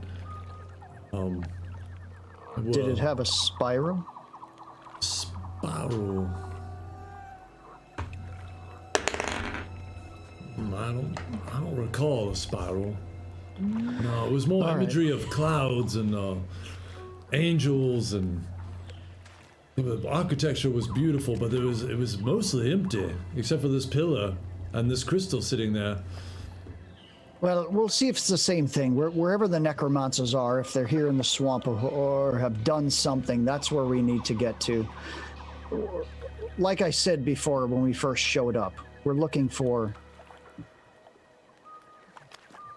sites. Well, you know, we got a couple hours travel here before we get to Yaxis. I'd like to know. I told Laura I'd help guide you, and that's when I thought it wasn't gonna be that big a deal. It wasn't too far. And now that I know where it's at, and it's deeper in the swamp, and and my house is now a burning fiery crater. Yes, thank you. It's not the tense. I think it's really no longer. So we have to use past tense in it. I in reference. don't appreciate that. It'd Just be being very great if you specific. could kind of tell me what we're in for, or maybe I can just leave you at Yaxis and you can find another guide. Well, if you're going to make it like that, I'm not worried about you. I'm worried, and I don't mind this speaking out loud. We have new companions. We don't know where they're from, what they're looking for. I'd like to see. I've heard Faruko has had some trouble with the necromancers, and I might be speaking too light of that, but just to get through the conversation here, I have no idea who Rika is, and just made a deal with the hag, and I'm a little traumatized by Otto's deal with Belial, and there's our paladin there, so who's been following me and us for reasons that he's keeping to himself, which I would do the same. So forgive me if I play a little game here or a dance of information until I can trust everyone, because I do have information, Erisette and I, and I'm stuck. Is what it is. I understand, but maybe you can at least tell us. I've gathered Sure. stopping for I'll tell you something. There's a few things I picked up here and Yeah. there, but Good. I will. I want to see the skills of Faruka here, Well, and then I'll tell you what I know about some stuff. all right. let's see here. I quit my ritual examination of the necklace. GM, what do I find? So this moonstone choker, and I will say it's quite interesting, Faruka. When you first started to identify it, you felt a resistance, and you for a moment there you knew you would not be able to identify this choker, and then as if it allowed you the information, it poured into your mind. And you found that more curious than what the necklace actually does. But with that aside, you know that in dim or dark light, you can, on an action, turn yourself invisible. Anything you're wearing or carrying will be invisible with you, and you remain invisible for 1d12 minutes. So you have to roll a d12 when you activate it, and what you get is the number of minutes that you'll stay invisible. And the invisibility ends if you remove the necklace, if you attack, or you cast a spell, or until you use a bonus action to make yourself visible again. and you can just click on that. It is actually in your inventory now. Aeroset, and you can just touch it. It'll give you all your information. All right, Saucy. She's finally invisible. She's fine, folks. She's finally invisible. Finally Saucy. invisible. I cast pass Saucy, without a. saucy. This is quite fascinating. See, here, I'll just get out with it. I study illusions to a degree, and this has a bit of a spell, I know. It will bring you into an invisible state. It's quite nice, actually. You could do it quite quickly, but you don't want to interact with too many things. I mean, you don't want any sudden attacks on well, an animal or what have you when you use it, because if you do, it will break the enchantment that it can give you. And there's another thing. I don't know if you said you were worshipping a moon goddess, right? Yes, The Sahanin. moonstone. This didn't want me to know what it did at first. This thing kind of told me. I didn't find out myself. I had kind of just gave itself away. So, yeah. Use it carefully, and I don't know if it's as reliable as if you could cast the spell yourself, but it's something nice. I think it'll be great in your hands. How do I activate it? Do you know? Well, you're going to have to attune yourself to it. Okay. Kind of meditate with it for, let's say, 10 minutes to an hour. Give yourself a little time to just let your essence dig into the item itself. Become one with the item, and it'll have a bond with you. And Fruka, as you say that, you almost hear this voice in your head that was like, no, you don't need to attune. It's already attuned. Wait, that's not right. It's already bonded. You don't have the bond. Huh. Strange. Anyone else hearing voices? Voices? Voices. Like No, little soft, friend. soft voices. No voices here. And Yeah. Judd, when he tells me that, I just keep thinking about my vision when I was inside the tree trunk. Hmm. When the massacre was happening, when everyone in my party that I thought I needed was dying and I was desperate. And the words that she gave me when she appeared to me were that there are many of us and we are with you. And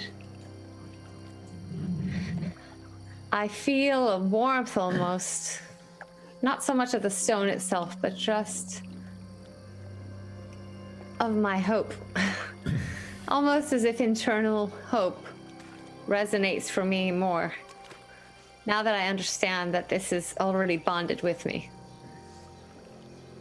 Seems you all have some powerful allies, as equally powerful as your enemies. Maybe more so. Impressive. Farouk, thank you. Yes. Thank you so much. We've been very busy. I really hadn't been able to even think for a moment, really, for days. This is very important to me, more than you probably understand yourself, but thank you. No problem. Now, I did one. I'd like to examine this thing that, what did it do to your crystal, Hortzak? I don't know. Best I could tell, it was taking its power away. I'd like to examine both of them separately. I don't want any wild interactions that might happen. I think that's a good idea, actually. Let's do that when we get to Yaxis. Faruka. And one thing more before we get to Yaxis. It's an easy rule in Yaxis. If you don't eat anyone, they won't eat you. So be calm when we get there. All right? Did you say eat? Yes. Do you mean that literally or figuratively? Literally, if you do not eat them, they will not eat you, and everyone will exist quite peacefully. All right? All right. Now, You know, Lydia? that bothers me because most rules are created for a reason. Yeah, that's right. It's a very strange land that you're from. Really, I'm having trouble really wrapping my I head think you'll get around the it. gist of it when you get there. Faruka, are they gonna be okay? Are there any other of the fair kind there? Not really, but again, it's a simple rule, and there's all kinds at home. We might have to talk to Utanok, but we'll find out when we get there. I'll talk to a few of the others. Nock, Stippy, Vaz. I'll talk to everyone to make sure it's okay. But again, easy rules. Civility brings civility. Oh, well, civility is my preference, so that sounds promising. And civility is kind of my name. That's really very true. Oh, I needed that, Seville. There you go. And Faruka, before you do examine that crystal we have, I'll sit down with you all and tell you what I know because it might affect how you look at this crystal. Is it gonna talk to me too? It could do something of that nature, or perhaps even take from you, maybe. Just be careful with it. Wait. you know, It's going to take It something? could. We just saw it absorb part of Hortzak's crystal. That's what diminished the shield. And, well, I can tell you where we got it more specifically, who was in possession of it, and what I think they might be doing with it. The necromancers, you see, they were interested in this. Very. But let's get into your city and make safe, and let's figure some things out. So, All right, let's see if we can get there. Now, Rika, you doing all right in the water? Having yourself a nice swim? I go down low into the water. I go under the boat and I just give it a nice big. Oh! And then I come back out and continue swimming. Oh, well, she's doing fine. That shape You know, changes. honestly, I was on her side, I think. That shape change is gonna get us killed. And Kian has taken off his glorious golden winged pauldrons, and they're laying in the bottom of the boat, and you can see that the sweat is just pouring down his smooth brown skin is just dripping, and his thick black mop of hair is just over his eyes is just Eon, man, yeah, you might dehydrate. Let me give it a go for the rest of the way. Just take some time and relax, man, if you could do that. You know, not to tell you what to do, Kian, but and I know that offers a lot of protection, obviously, with the full plate, but maybe we could swap it out or something. We can get you some other armor at Yaxis if you want. But no, Judy. boy, we can set you up right. And we got metal if you still want metal. I gotta keep it on. But the pauldrons are a compromise. All right. Don't feel Suit quite yourself. Suit yourself. Can I, Judd, can I take the pauldrons and put them in my bag of Holding. big thing? What's my problem? My bag of. Your invisible holds things. bag of It's passing so without a sad trace. that I feel the need to rename things. Like, I just want to call it a bag of hiding, and I want it to be. Yeah. You can call it. I would say you can call I don't know whatever what my you can call it whatever you fucking want. problem is. You don't have to call it Like- official D&D terms. If you want to call it the bag of hiding, No. because that's kind of No. what it is. Yeah. It's a And it- bag of holding. Anyway, can I put it in my bag of holding for him? Yeah, I mean, I You think could try. I mean, yeah, you could try. Like the size, like it definitely can hold a lot more than what you have in it. Definitely. Okay, so I Like say 10 cubic feet, I think, or something like that. Okay. Keon, I assume, since we've only recently met, that you would not like any kind of foot massage, which I completely understand. I could, if you'd like, hold these in my bag of holding for you. And I promise, anytime you want them, that I'll take them right back out for you. And I think if I do that, they won't weigh anything for you or for me. DM, I've heard of a bag of holding, right? Yeah, I mean, you've been in Carthen, you've seen them before.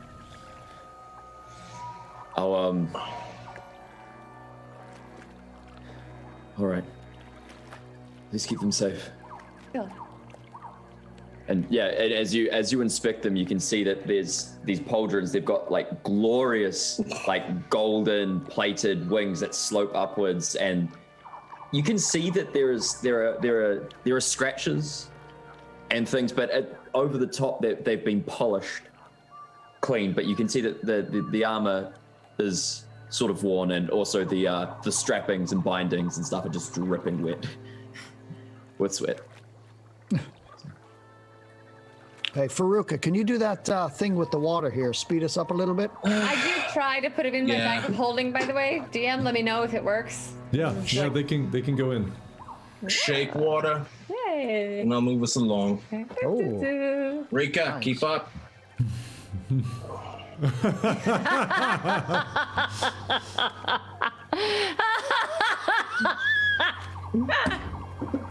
I don't think you all did very well getting off to a good start with your new friend there. Yeah. Hey, so what's the deal with the hog here? I mean, is she bound to this thing now? I mean, she did I make- don't have all she the made knowledge about it, but yeah, she seems to be cursed and stuck there, and takes the soul supposedly of anyone who crosses in. No, I mean, you know, we heard Rika just flat out yell she's making the deal, so is she bound by it?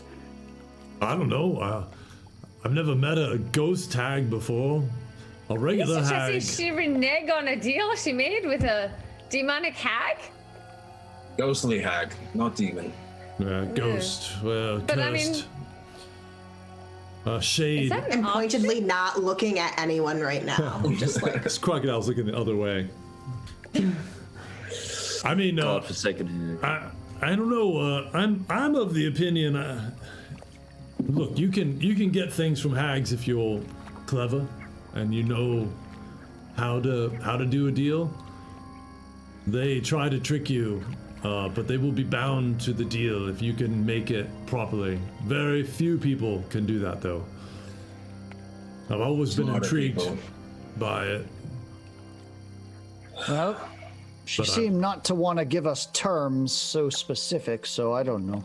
But did you see her face? Not my expertise there for sure. Did you see her face? She was desperate when the light faded, when the crystal stopped. I did Come on, notice that. are you thinking of making the deal, Faruka? I mean, someone's kind of made it for us. No, she made it for herself. It's just whether we back her up or not. And if I recall, and again, I was in reverie, so I might have heard it wrong. I have some awareness of what's happening. Didn't she say something about a deal with you? I had an intermediary. One that mean- was much better than me with making deals. Did you have a deal with a hag? Did you make it with this hag? No, not this hag. But I'm not sure if it was a hag now.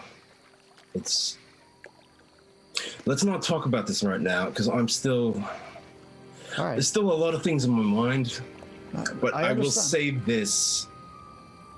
She's desperate, but at the same time, those people she wants us to deal with, Yeah. they are not exactly hostile with my home, and I would like to keep it that way. Right, Rika? Yeah, you better tell Rika that and give her some tips, because it looks like she just locked herself up nice and tight with that hag. So Well, the tip would be Alright. to make a good deal before making a deal. I swim alongside the boat, and with my tail, I just Listen, I'd then I like keep to swimming. give her a little credit, and I say this super loudly, like a very obnoxiously sort of. I'd like to give her some credit that she would have had some very good reasons for making such a deal. Yeah. I make eye contact. all right, Oh, Sauce. If I go underwater, I'm gonna sink like a stone. Yes. That is true. Yes, Rika. Keon, listen, if don't be too hard on us. We're just all getting to know each other, okay? And I'm sure you have your reasons, and I look forward to supporting you when we have a chance to talk more about it. And I understand you're angry. I know what it's like to be angry when you don't want to be a crocodile anymore. Feel free to sit next to me and let me know all about what it is that happened with your mother. And at that, I suddenly feel myself freeze up, and I sink low into the water until just my eyes are showing, Yeah. and I swim ahead of everyone. Looks like she was very receptive to that. relatively Good at trying viewers, to make what's that? friends. It's very hard. You know, I was not really very much with people in that kind of equal playing field when I was at home. This is very complicated. I just Yeah, you kind of hit like a hammer, Araset, you know? Sometimes. Just a little bit. Hey, Keon, if you want some water, I have a skin in my pack. You look a little peaked, man. Seville, roll a perception check for me. I have an oar, I can't. Does Cause see anything if we're making perception checks? Yeah, you can roll one for cause as well. 19. Okay. So let's see what cause got. That would be a 13. Okay. Yeah, there are a lot of overhang branches here, so Kaz is having a hard time kind of seeing down, but is mostly scouting ahead. Doesn't see anything that worries Kaz or you. But Seville, you see there's a patch of water ahead that just looks not right, like a little bit darker tar, maybe tar-like or something. You're not sure what it is, but it's in your All right, path so ahead. I just back the oar up. Faruka, stop that spell. Rika, Stopped. what do you see under that water? Check that patch out. Right in front of us. You see that patch? That's a different texture there. Do you see anything under the water, Rika? Under that patch? Can you see from where you are? You roll. I dive under. Can I? Yeah, roll a perception check. And you see Horzak is trying to like lean over and look over all of you. And I'm just backing the boat up, just reverse, so we kind of slow it right down. If it's all right, I'll cast Shape Water to lower the opacity to give it a little clearer view on the water for her. Oh, nice description. Yeah. Perception check would be, 17. Okay. Hey, You see underneath that what looks like just some dark water, and actually when Faruka clears it ahead of this area, you can see this part doesn't clear, and it's not moving and still on top, what all of you on the boat see, but underneath you see this swirling mass and coming out and then like almost like appendages and pulling back, and it seems very active. It's something. Roll a history check, Rika, to see if you know what this is. If you've seen this before. 3. Yeah, I don't think you actually have seen this before, from where you're coming from. But you can tell this is something that is alive. Okay. live in here. but You can we tell it don't looks see like it, right? shit. We don't see And she can't tell us. Rika, I surface, and then I swim over to the boat and climb in as a Whoa. crocodile, Whoa! Something's in there. trying not to. I brace Keon right away because I know that dude's going to drown if he hits the water. So I just grab him quickly Yeah, and drop the ore in my and lap. Hortzak's helping you into the boat, and it's not a big boat, so it is almost like, whoa, it's not as flat bottomed as his other boat. So All right. I'm trying not to open my mouth in case I like accidentally get someone's arm in the way. Rika, It's like a large then- creature, right? Like what? Once I'm in the boat, I transform back into myself. okay, just And I have her like, I've got her like bride across the threshold style. I'm like, whoa. I'm not a good swimmer. Says the lady who was in the water for all this time. what Well, was that's why I had to it? get into the boat before I turned into a person. Hey, lock it down, everyone. What is that? It didn't look good. We've got to turn around. We've got to go away What from did it. what did you see under the water? It's this swirling mass of, I don't know. It's like people or corpses or arms and legs or something. Can I? I know. Well, it's a slime. It's. I apologize. I didn't notice it. We best go around. Can you go around such a thing? Yeah, we can go around. It's gonna take a little bit of time, All right. but I don't unless you all want to fight it. But it can be tricky. Can we get They're on the acidic. land? I have a suggestion. What if we just get on the land and carry the canoe past it? It's we not a row canoe, past it? but no. We can How much space backtrack. do we have, DM? What's with me renaming everything? Okay, what is it? It's a boat? it's just a boat. Yeah, Not a big boat. it's not a big Stick boat. with boat. Yeah, Boat, canoe. but canoe's very Could you fit it specific. into your bag? Could you fit the boat into your bag? we all have inner tubes. We're floating down, you know. Yeah, so I mean, no, look, I'm- All right. I can Basically, do this. yeah. I'm strong. Seville, and then, you see, know, like it goes across the river, like in tendrils, like it, Turn into a it's- horse and you it's- could. It's basically set itself up to catch anything that's going down the water. We can go up there on the bank though and walk around it. It should be yes, fine. yes. Watch out that's for those. fine. Watch out for those spiders I told you about before. Okay, we will. And so I, shoulder one end of the boat, no problem. I would think, right? I'm tall. Hold on. Let me call Cause to go check the bank before we do anything drastic. Okay. And I send Cause to go look around the bank telepathically. Okay, you hear like caw as the bird kind of curves, comes swooping down in and checking the area. Roll another perception or investigation, either one if he's really looking for something.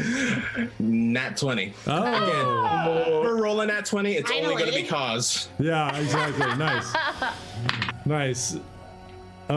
Yeah, so Cause goes down, and especially now that you've communicated what to look for, Cause sees that this whatever this slime is actually extends and was hidden from your view, goes up onto the right bank and is kind of hidden amongst these reeds, so that if you'd walked by, it would have gotten you. No, folks, no. The slime's up on the bank too.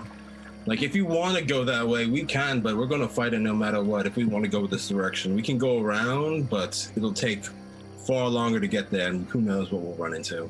Anybody ever fight something like this? Can you even hit a slime? I mean, what the hell does it? Fire? Oh, you can do it, But but it's Pain. it can hurt your weapons. It can be quite a pain. I'd say we back up a bit and drag the boat over Long way. ground. I have an idea. What do you mean? Yeah. I have a spell that might be able to help us through. Okay. We could grow some plants over it. I have a spell that I can grow some plants. We could walk atop the plants. Make cross like a make bridge. Like a bridge. That would work. All right. Do it. Brilliant. So you said weapons, you mean metal? And I look at Keon. Yeah. Unless it's Yeah. magical, I wouldn't want it to come into contact. That Not might anymore. be a good idea. I But, mean, if you apologize. can- I usually spot them a mile away. My mind's racing with everything that we've been through. I keep cataloging all the stuff I lost at my house. So For a moment, the idea of putting Kian in my bag of holding crosses my mind, and I'm like, no, probably not. Not going into the nothingness. Not for long, anyway. How much right. air's in there? Rika, can you do that? Get us over it. All right. Maybe. 1 second. I have to figure out how. It's really nice. I just say to Seville, it's really nice having a friend who's really this talented with nature. Gosh, I love her skills and abilities. It's marvelous. Veruca, Yes, slimes move, don't they? they do. So, what's to stop it from just chasing? Nothing. Nothing really. Depending on how thick the roots are and how much it covers it. I mean, we're probably gonna have to pelt it with spells. Like arrows won't really do much to it. I What about mean, fire? fire would be nice. Well, hold on. Let me recall what I know about slimes. Jim, Yeah. what do I know about slimes? Well, you and Hortzak both know that with these slimes of this area, that it's kind of a laying in trap, right? It coats the water, coats areas, and usually is only activated if you touch it. If you touch it, it will fight, it will follow, it would be a full engagement. If you can manage not to touch it, it's not going to perceive you. You know, you can. And does it have much of a mind? Like, does it have like much of intelligence? This is like animal intelligence. Yeah, right? animal intelligence. Well, all right. But I think we could do it. Maybe. I mean, if we don't touch it, it shouldn't react. It's a kind of a trapdoor style of a slime in this parts. If we could get up and above it, never near it, we might be able to just swing on by. If you want to try. Are you comfortable? Can you get over, depending on how thick those branches get, Keon? Shiny?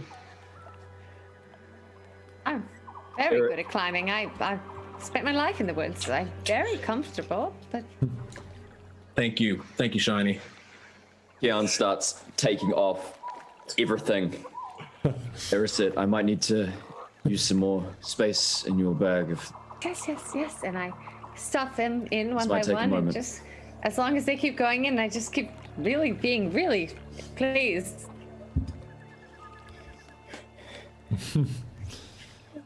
All right. Enrica, Rika? are you Right. Are you casting? Yes. Although I think speak with plants might be better, but it doesn't really matter which one. Either way, Well, it's a different. I mean, that's a different. pretty tactic. similar. It's what you want to do. Pretty similar things. I'll do the plant growth. Plant growth is good. Yeah. Yes. Sure. Yeah, Yes. I think that's a Yeah. cool idea. Pretty similar. Yeah. Okay, so How do I do this? so just looking at the I'm just gonna see About it? all plants in a 100-foot radius. That's half. Yeah. So we just might need say, help with this for one simplicity's sake, I mean, there are all kinds of reeds and other kind of small, like swamp-like foliage. There are bushes that are a little bit farther away, but probably the reeds would be what catches your eye, and you could cast it on those reeds and just have them grow and form a bridge over, especially targeting the ones that aren't touching the black slime. God peace. There you go. All right. Yeah, so you just see these Thanks. reeds just start extending up, just growing and reaching towards each other and intertwining, wrapping around each other until they form this archway right over this black slime. Gotta teach me that trick. That's nice. It's not something you can teach. And how do you learn? Wouldn't you like to know? Fine, be that way. Go. All right, Shiny. Perhaps if you will. No longer shiny. I'll go first. I'll try it. And Hortzak walks over, and it's a little slippery. And you see he kind of almost slips. He rolled a 19 on his dex, and kind of catches himself and Just be careful. It's a little slippery. and Hold on. makes his way Let me over. let's freeze a little bit of the. No, not freeze. Let's see if we can dry off a little bit with shape water to make it a little, at least drier. If Okay. you know. Yeah, it kind of removes the like standing water that extended when the reeds grew. Sure. Arisa, throw me the rope for the boat. Sure. Yeah. And he gets in and he pulls, and it just kind of guides the boat up and over, watching it, and it holds its weight. And just make sure the boat doesn't fall. Nat 20. Are you Nope. handing more armor? I take off my greaves and I like pour out some like rancid water from the bottom. Just a boost of that, all right? All right, I'm gonna go over. Is everything got All in? right. So back? far, I've got everything in, even the cod piece that you. Yeah, I think that bag was almost completely empty, so it should. All right. It should be able to hold it, no problem. Faruka, you're going over. Yeah, I'll go next. All right, just roll a dex, straight dex save to see if you. Straight dex. Yeah. That's a 17. Yeah, so no problem. All right. You make your way across. Who's going next? I'll go. Okay. Oh, okay, that's good. That's a 22. Oh, yeah, no It's problem. Dex, right? You said Yeah. Dex, so 22. Yeah. Yeah, yeah. So you totally elf it across, you know, Legolas style, like and you're over. Don't even look like it's anything. All right. Okay. Yeah, I'll cover Keon. So from behind there. So Make I've sure you- basically got like simple cottons on now, but I've still got my great sword on my back, and there's also a a short sword at my side, and Okay. I sort of just limber up my hands, and then I'll go through. And anyone might notice that there seems to be like a lot of like scarring on the up around the shoulders and stuff, because I've only got like a simple cotton shirt, and I'll go for it. Is it an acrobatics check? If you want to apply kind of an acrobatic sort of maneuver to it, otherwise you just straight dex as you're crossing Okay, over. so that's a flat 3. Okay. All right. I was gonna say this when you approached, but Hortzak's gonna be nearby. You can see if he can do anything to. Nope. And too late. Hortzak's like, huh? And you just slip and go down. In slow motion, you all watch as he just slips and falls backwards. His hands kind of, scrabbling in the air for nothing, and he hits right on the black slime. And for a moment, it's fine. And then he starts to kind of write, and all of a sudden, like it just sprouts these tendrils that immediately start wrapping around him. Okay. I immediately take my dagger. I cut the rope that I had given you off the boat. I throw it down to him, and I say, "Grab it." He already pulled the boat over, so you can't do that, and you have to roll initiative anyway. So I need you all to roll initiative. Crap. I'm not across. I'm behind. Yeah, Plus and so is Keon. Rika. Rika's still there on that side with you guys. 18. That's what So just wait, made is he not Hortzak. near us then? I'm sorry. I mean, he's pretty close to you. Yeah, you guys just. Okay. you And he's in the It's probably like a sledge. 6-foot arch of this little bridge. but- Okay. yeah, but you see it. Like we kind of like pause time as these tendrils kind of explode up and are starting to go into wrap around him and pull him over or pull him under. Okay, so 2025. Anyone? 21. Oh, nice. Let me get to a clear page here. Here we go. Okay. 15, 20. Me, 15. 18. 18, Rika. 15, Ariset. 10 to 15. 10. Oh, I got 12. Sorry. Oh, come on, Seville. All right. And I didn't roll for Hortzak. Nat 20 for Hortzak. Horsey. The sack close there. attack. The He's sack on it. attack. He is. Let me see what his bonus is Hortzak, who's actually in D&D Beyond now, finally. Oh, plus Hey! 5. 25. Woo, 40. Good dad. He's making up for missing catching you. Yeah, he might be a little hangy. He better hit. And that's everybody. And the black slime did, well, I guess you'll find out. All right, so Hortzak's up. Hortzak is going, he immediately pulls his huge battle axe off his back, and instead of attacking, like reaches it down to you, Keon, and to see if you can grab it. And he's gonna attempt to pull you out. Assuming you grab the blade. You're just gonna have to kind of grab on the backside where there are no blades.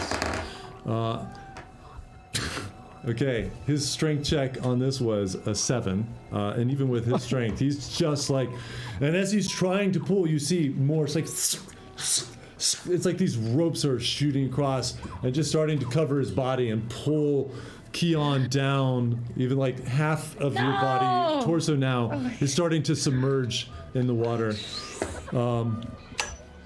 And pull up my chaos timer. Hold on, my chaos clock. Woo! Oh, chaos! 30 seconds for him already. Okay.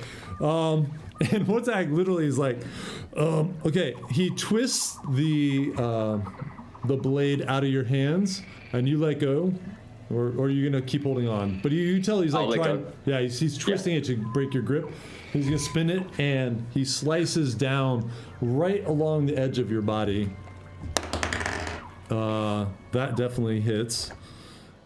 And you can see the blade slices through this slime, and all the arms on the left-hand side that are coming up to wrap you, Keon, just get severed and kind of flop down. And as they flop down on your chest, they grow these little tendrils out and connect to the other portion. But you're kind of like quasi-freed up on that side, and that's going to be his turn. Faruka, you're up. All right, so I'm instantly going to cast Fly and take to the sky, and I'm going to try and hover above Keon and try and pull him away. If I can do that all in one turn. Yeah, so reach down. Nice.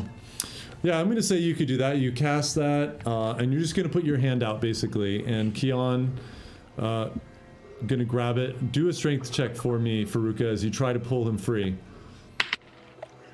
That is a 16. Oh. It's close. You see Keon lifts out of the black slime, and it's holding on, and you're trying to fly up, but it's just kind of extending him out. But he's elevated out of the water, but he is not free. Anything else you want to try? Any bonus actions? I looked Keon in the eye. You want me to keep holding? You want me to let go? Fucking let go. Fine, I let him go. And I hover up a little bit further away. Did you say let go? Okay, all right. I actually said don't let go, but Oh, I thought you said, I heard let Yeah. go. I said don't fucking let go. I heard it let go. It just the audio. But that's what happened. That's what happened. That's what No, happened. the audio cut out. That's what happened. Your audio cut out. So if you said don't Oh, let did it? go. I'll hold on. I'll keep holding I on. said don't. Okay. Someone cut him free. Someone cut him free. I'll keep holding. I'm only. Hold on. Just hold on, Faruka. Rika, you're up. What are you doing? I'm going to use my action to summon Sparky. I can still use a second summoning animal thing. Okay. I'm going to summon Sparky, and then on Sparky's turn, which should be now-ish, can I just go right to that? Yeah, you can do that. I'm going to teleport my friends away from this slime beast thing. So how do I do that? Hold on. So Sparky, Keon, you see, and is it going to be in fox form, or what form are you doing today? Fireman, just like a big fireman. He's just like, no fox right now. Okay, yeah. So this humanoid being made of fire appears, and Keon, you see it just leaps down at you in a terrifying display of like, holy shit! You're getting attacked from this, and it touches you, and the moment it does, you vanish. Faruka, you fly back up into the air as you suddenly are relieved of your weight.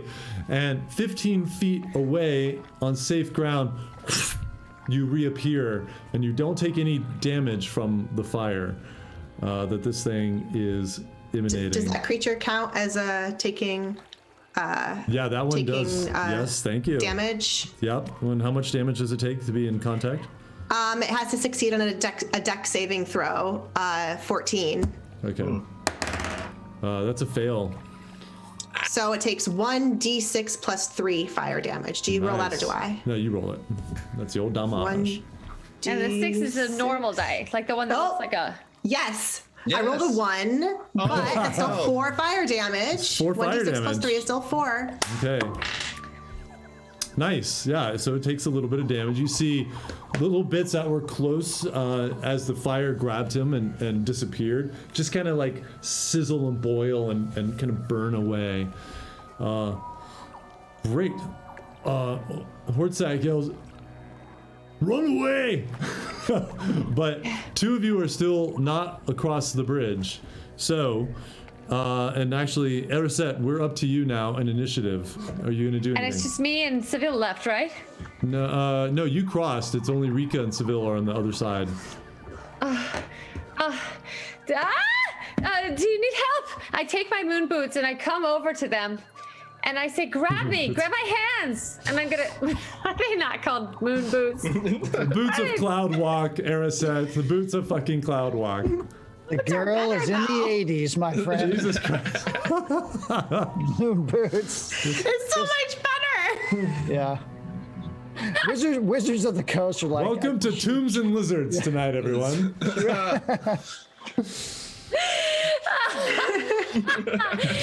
Okay, my boots of Welcome to Cloud Walk. Flagons and Cragons.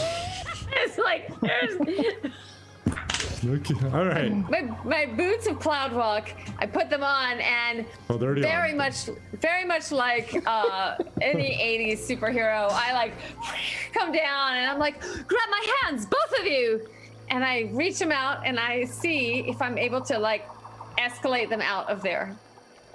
Okay, interesting. So, are you trying to grab both of them? Yeah, I am. Okay, and are both of you willing to go? I roll my eyes, but I'm like, sure. Wait, so Keon is free? Yeah, Keon is free. Yeah, he's fine. Yeah, I'm He's over- safe. Yeah. Sparky saved him. All right, so she, all right, yeah. Wait, she grabs us. These boots are gonna lift us up. I don't know. They're new She's to going me. to try. I'm gonna try. Sauce is coming. All right, go right. ahead. Yeah, whatever Wild Sauce is doing, I'm gonna give it a go for a second. I'm Erisette, gonna give it you're- a go for a second.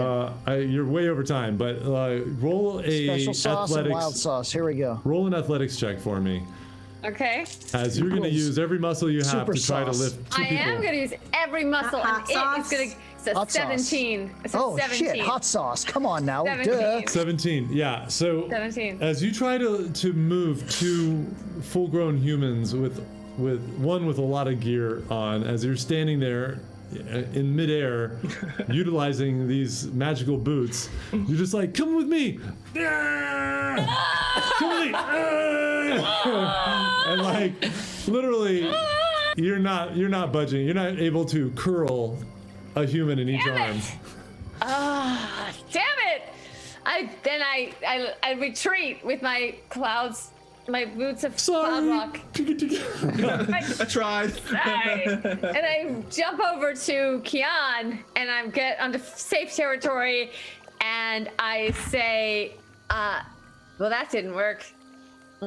No, and used. I'm gonna say used 8 of your sorry, whatever they're called. Wait, what? What did I got Charges? damage? Charges. I got damage Charges, with thank that? you. Charges, yes. All right. It comes with charges. Yeah, Dang just it. click on it and it gives you all the information. All right, Seville, you're up. All right, I just see this just Wild Sauce, and I look back at Hot Sauce, and I'm just like, all right, I'm running. I'm crossing. Okay, go for it. Just roll a dex check for me. See if you can make it Alright. across. 14. Yeah, 14. Your I'm getting foot. like a burnout here. Yeah, you. Hope you don't have a burn. Yeah, your foot slips off and you almost, because you like hastily, as you watch Erisette retreat with her magical boots, you just like, fuck it, and you sprint and your foot slips, but you manage to kind of save yourself and you make it across. Anything else you want to do? I'm going to turn around and hold, so that's my movement, but I'm holding in the action to if Rika does not make it across, I'm firing a crossbow bolt right at the tendril that comes up to grab her if she doesn't make it. Got it. Okay, Rika. No, sorry, apologies. Keon, you're up. All right, so only Rika is on the on the dangerous side, and what can I actually see? Is there a clear path between her, the bridge, and safety? Yeah, there is. Like She's just got to like be able to cross it. The slime is now, tendrils are up in the air, probably like 3 feet, about the height of the top of the bridge, but it's not on the bridge yet. It's still kind of in that mid lost you kind of, and it was being pulled up before when Faruka was pulling you. All right, attached to my backpack, which I have on, is some javelins, and I'm going to take 2 of them out. I'm going to stick them in the ground, and I'm going to hold action like Seville to throw at any tendrils, and I'm going to say, Rika, get here now! And then it's my turn. Okay. As you say that, you see the tendrils start to, they're like flailing about, trying to find what they just lost, what was just taken away from them. And it instead finds the bridge and starts wrapping around the bridge. About like probably a foot and a half in the middle, the top of the bridge. And like little tendrils coming off of it, right? And that is its turn. Hortzak it's his turn now, and the same thing. He's going edge, like close to the bridge, and Rika, run and jump. We got you. Come on. And he's gonna hold his action too. He's got his axe ready and a hand out to come grab you. Faruka, you're up, and then Rika, you're next. Yeah, I'm gonna hover near where she'd leap to, and it's like, I'll swing you over to Hortzak. Come on. Oh, That's my turn. cool. Okay, cool. Rika, what are you doing? Okay, well, first, before I move, I'm going to send 3 scorching rays right at this thing. But I get an extra something with my fireman. I don't know how much. I'm sorry. There's a lot to look at. 1 second. I don't know how much I get. There's a lot. Do you know how much? Can you tell me? I can as soon as I pull up your.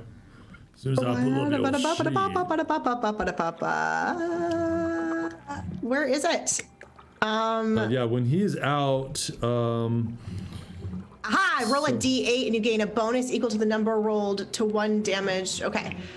So I should be able to roll an d8 for that, right? Okay, sorry. I'm going back. I lost my thing. That's okay. What spell are you This is using? gonna not count against my time. Not fair. Oh. Okay, so I'm doing this. I'm doing 3 scorching rays. Okay. So roll your 2d6.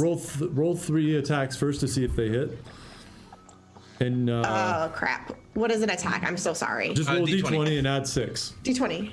Okay. 3 times. D20, 14 and 14 and 11. Let me get back to my stats. Yeah. And then do you yeah. have a spell bonus? Yeah, they all Probably. hit. They all hit. Plus bonus? Well, they on help. that? They hit anyways. Who cares? Yeah, it's plus 6. It's plus 6 for all those, but yeah, it definitely hits. All right, so it's 2d6 for each one of those. Plus. And tell me which part are you? Because I'm Sparky. Yeah, and then you'll add the Sparky damage. What part of the slime are you aiming for? The middle. Like the part that's on the bridge, or just the one middle that's of the whole thing? Well, like the base of it, like where it's Okay. all coming from. Okay. Yeah. Okay. Got it.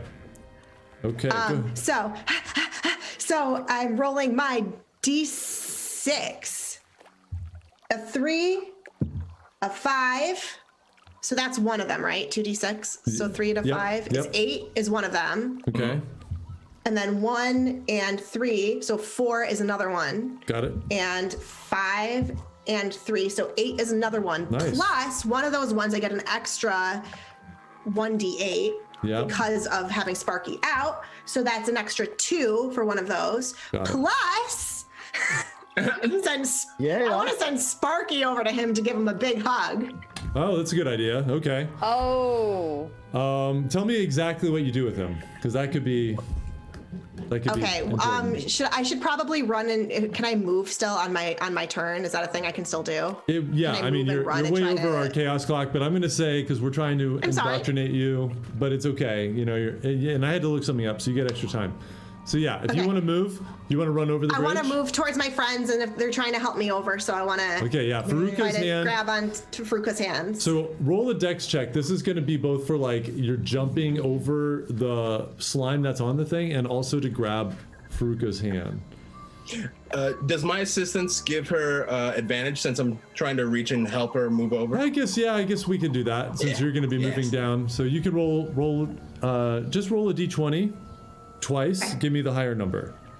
Oh well, I got a 20, so. Oh. Oh. Okay. Oh yeah, well, he's got a nat 20. Those are big deals. You Yeah, can just be like, it's awesome. I fucking got a nat 20. I fucking got a nat 20, There you guys. go. Boom. Take that, DM. Yeah. So you not So I got only a nat like 20. you do it with style.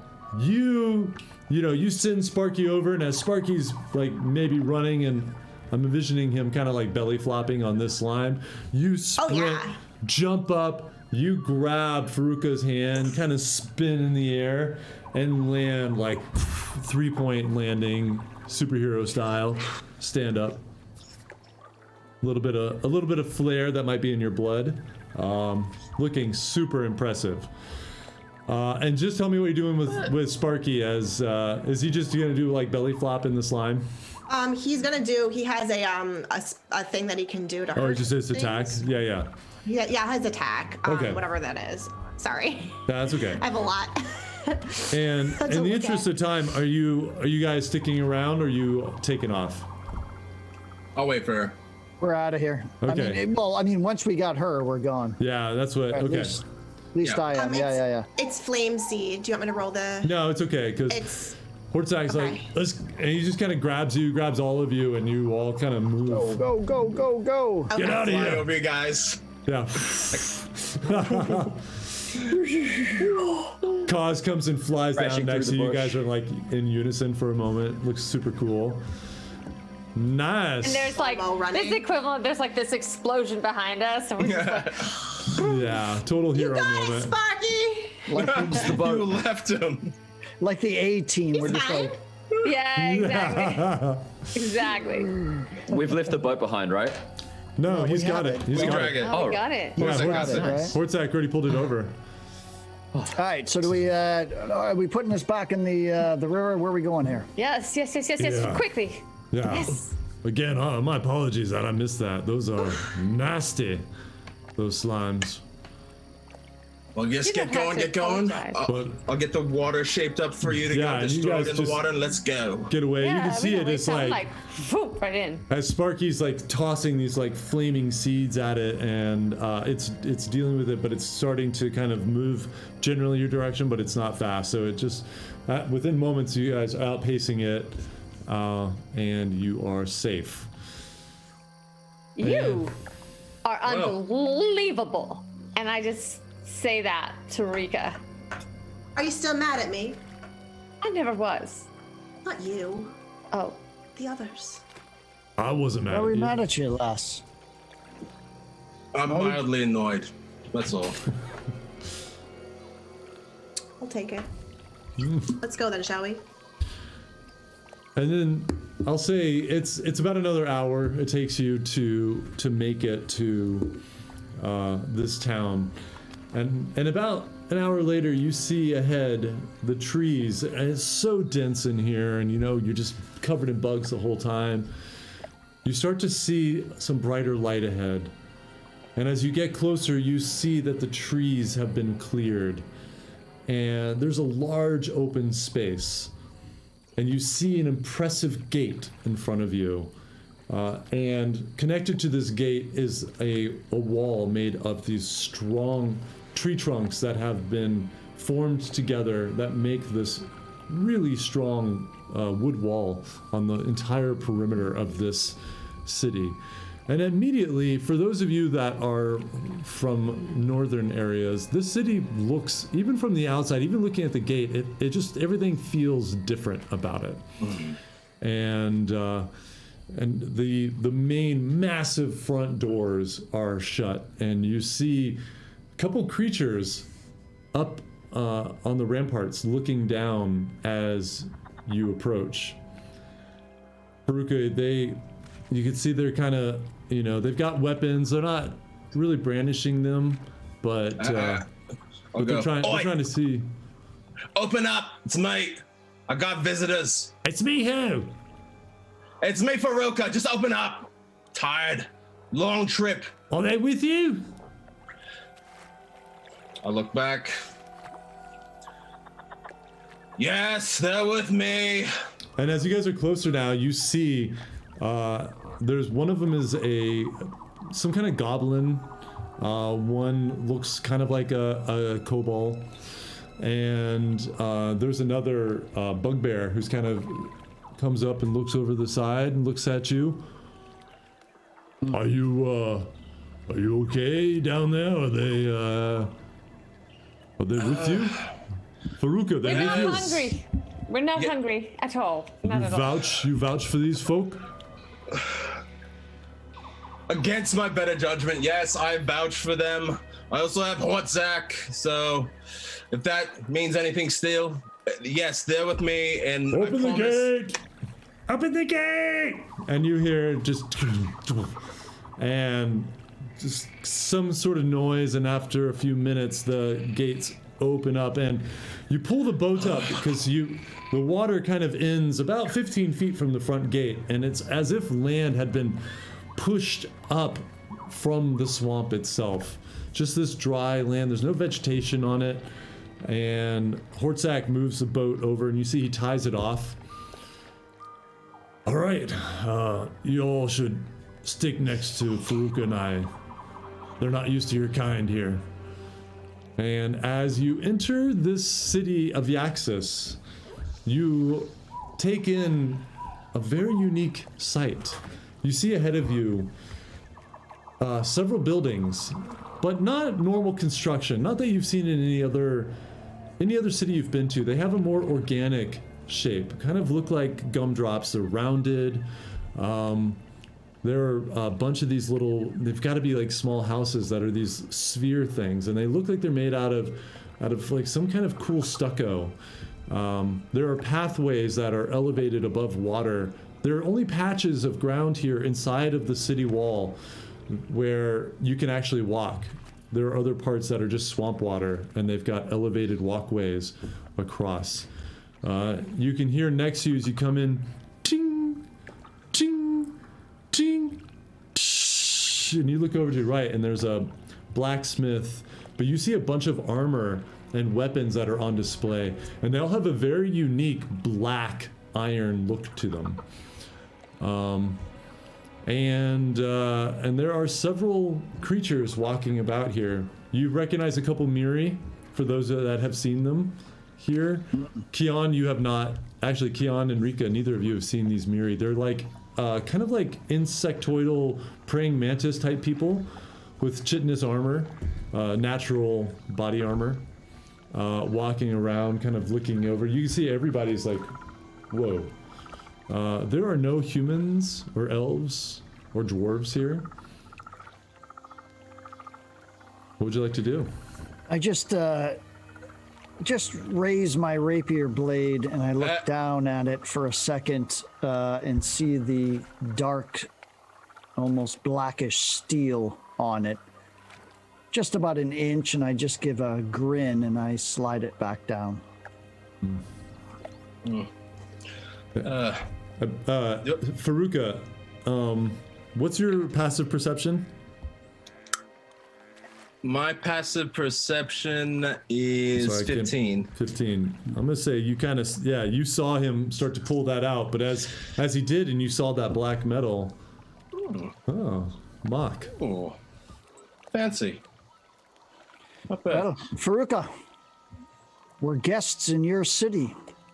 Yes, you are. So, can you keep your blades and your scabbards? Oh, just curious to see some other steel like this. I'd like to talk to you about it, actually. We can. Let's not bother Vaz. Let's go to the Bog's Bottom. Let's get a drink real quick, and then we can discuss there. Hopefully that makes everyone a little bit more calm. Plus, we kind of owe Hortzak a drink for his house. Yeah. Well, that's certainly true. I would not say no to a tankard or 10. It's been a night. Faruka, what is the rules for a guest? Do they buy drinks? What's expected of us to come into a new city and a new bar? Well, What are the manners? Well, it's always accepted if you want to buy some drinks for the round. I will certainly not say no to that. I don't think Hortzak has to pay anything at all. Its rules are simple here. Be civil. Don't stab no one. No one stabs you. And we try to work together. It's very straightforward. It's not too hard. I guess it's like anywhere else. Great. If you treat me nicely, I'll treat you nicely. And if we can work together, we can get things done. I mean, you've been here. There's a lot of things trying to kill us. So we're trying to make do with what we can. And I'm sure if you're Faruka nice- will tell you, but this is a special place. very unique. special place. Unique. Well, I look forward to listening in on that one. And do they have any gambling here? Well, you talk to the hunters. I'm pretty sure you can get some gambling done there. Very nice.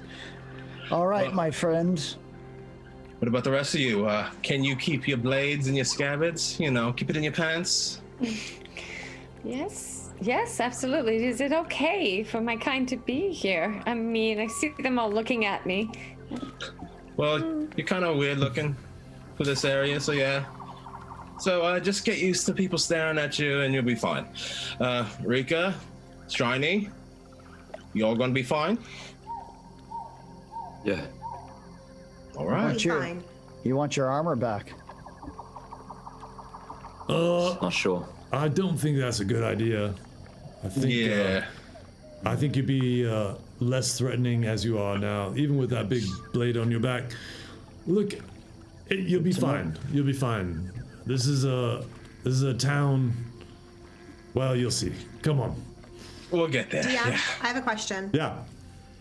I have my red skin. Do I blend in at all, or do I stick out just like everybody else? You know what? I tell you what. Roll a perception check first, and then I might have you do an insight check depending on what you see. I'm just looking at what my perception is. It's taking me a second to find it. Give me a okay. minute. +6. Cool. Okay. Nice. Hey-o. 9 + 6 is still 15. Yeah, so you definitely see that the eyes are more on the two elves and the human than Okay. you can see that they're looking at you, but the expression changes very quickly when they look from those people to you. It's more like, okay, I don't know what that one is. Which is an expression you don't have to roll insight for it because you've seen that expression quite a few thousand times in your life. Got it. But yeah, all the eyes seem to be on the other three. And as you're making your way over to the tavern, following Faruka, you can see that there's something round and circular being constructed in the middle that is of stone and of stone like blocks that really looks different from everything else in this town. Otherwise, you just see a bunch of these kind of brown stucco organic shaped buildings. You said stone blocks? Yeah, like carved stone blocks. Something's being built that's in a circular base. It's only up about 4 or 5 feet right now, as it's you can see there. It's in the middle of construction. There are piles of stone nearby that are being sculpted and worked on by masonry folk. Okay. Faruka, what are they building? Just a building. You know, the things that enclose you, keep you safe. You put things there, usually your stuff. Okay. I mean, you have buildings where you're from, right? Yeah, but it doesn't look like you have buildings here. Well, we're trying. I mean, we're working on it. Is this a problem to be working and making your community better? Just curious. Don't worry, all in due time. I think you It's- need a bit of an education too. These are buildings where we come from, and they are strong and tough and survive in the swamp. I'd believe Especially it. here. Well, All right, ready? Yeah, what about that Faruka, bar? let's take them in. Yeah, let's lollygagging. Stop gawking and let's go. I'm thirsty. And Faruka leads the way and throws open this door, and you're greeted with like a very large space. And you all kind of stop dead. It is full of creatures in here. It is a town full of, to you, folk from the north, monsters. Everybody, it's like, turns and looks at the newcomers. A few kind of get up aggressively. Yeah, Faruka. They look at you, and they fine. look at Hortzak, and he does the same thing.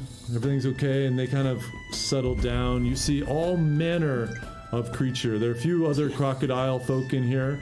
There are several frog-looking humanoids, including one behind the bar that's just kind of polishing up and serving drinks. And it's uncomfortable for you guys, but it's also pretty fantastic.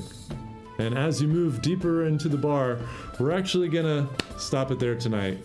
So, because this town is super fun and exciting, and I want to do it justice, and we're getting late. So I should have stopped it a little bit earlier, but I wanted to do a little bit more. Oh yeah. 7 to 10:30. Yeah. Just got to the saloon.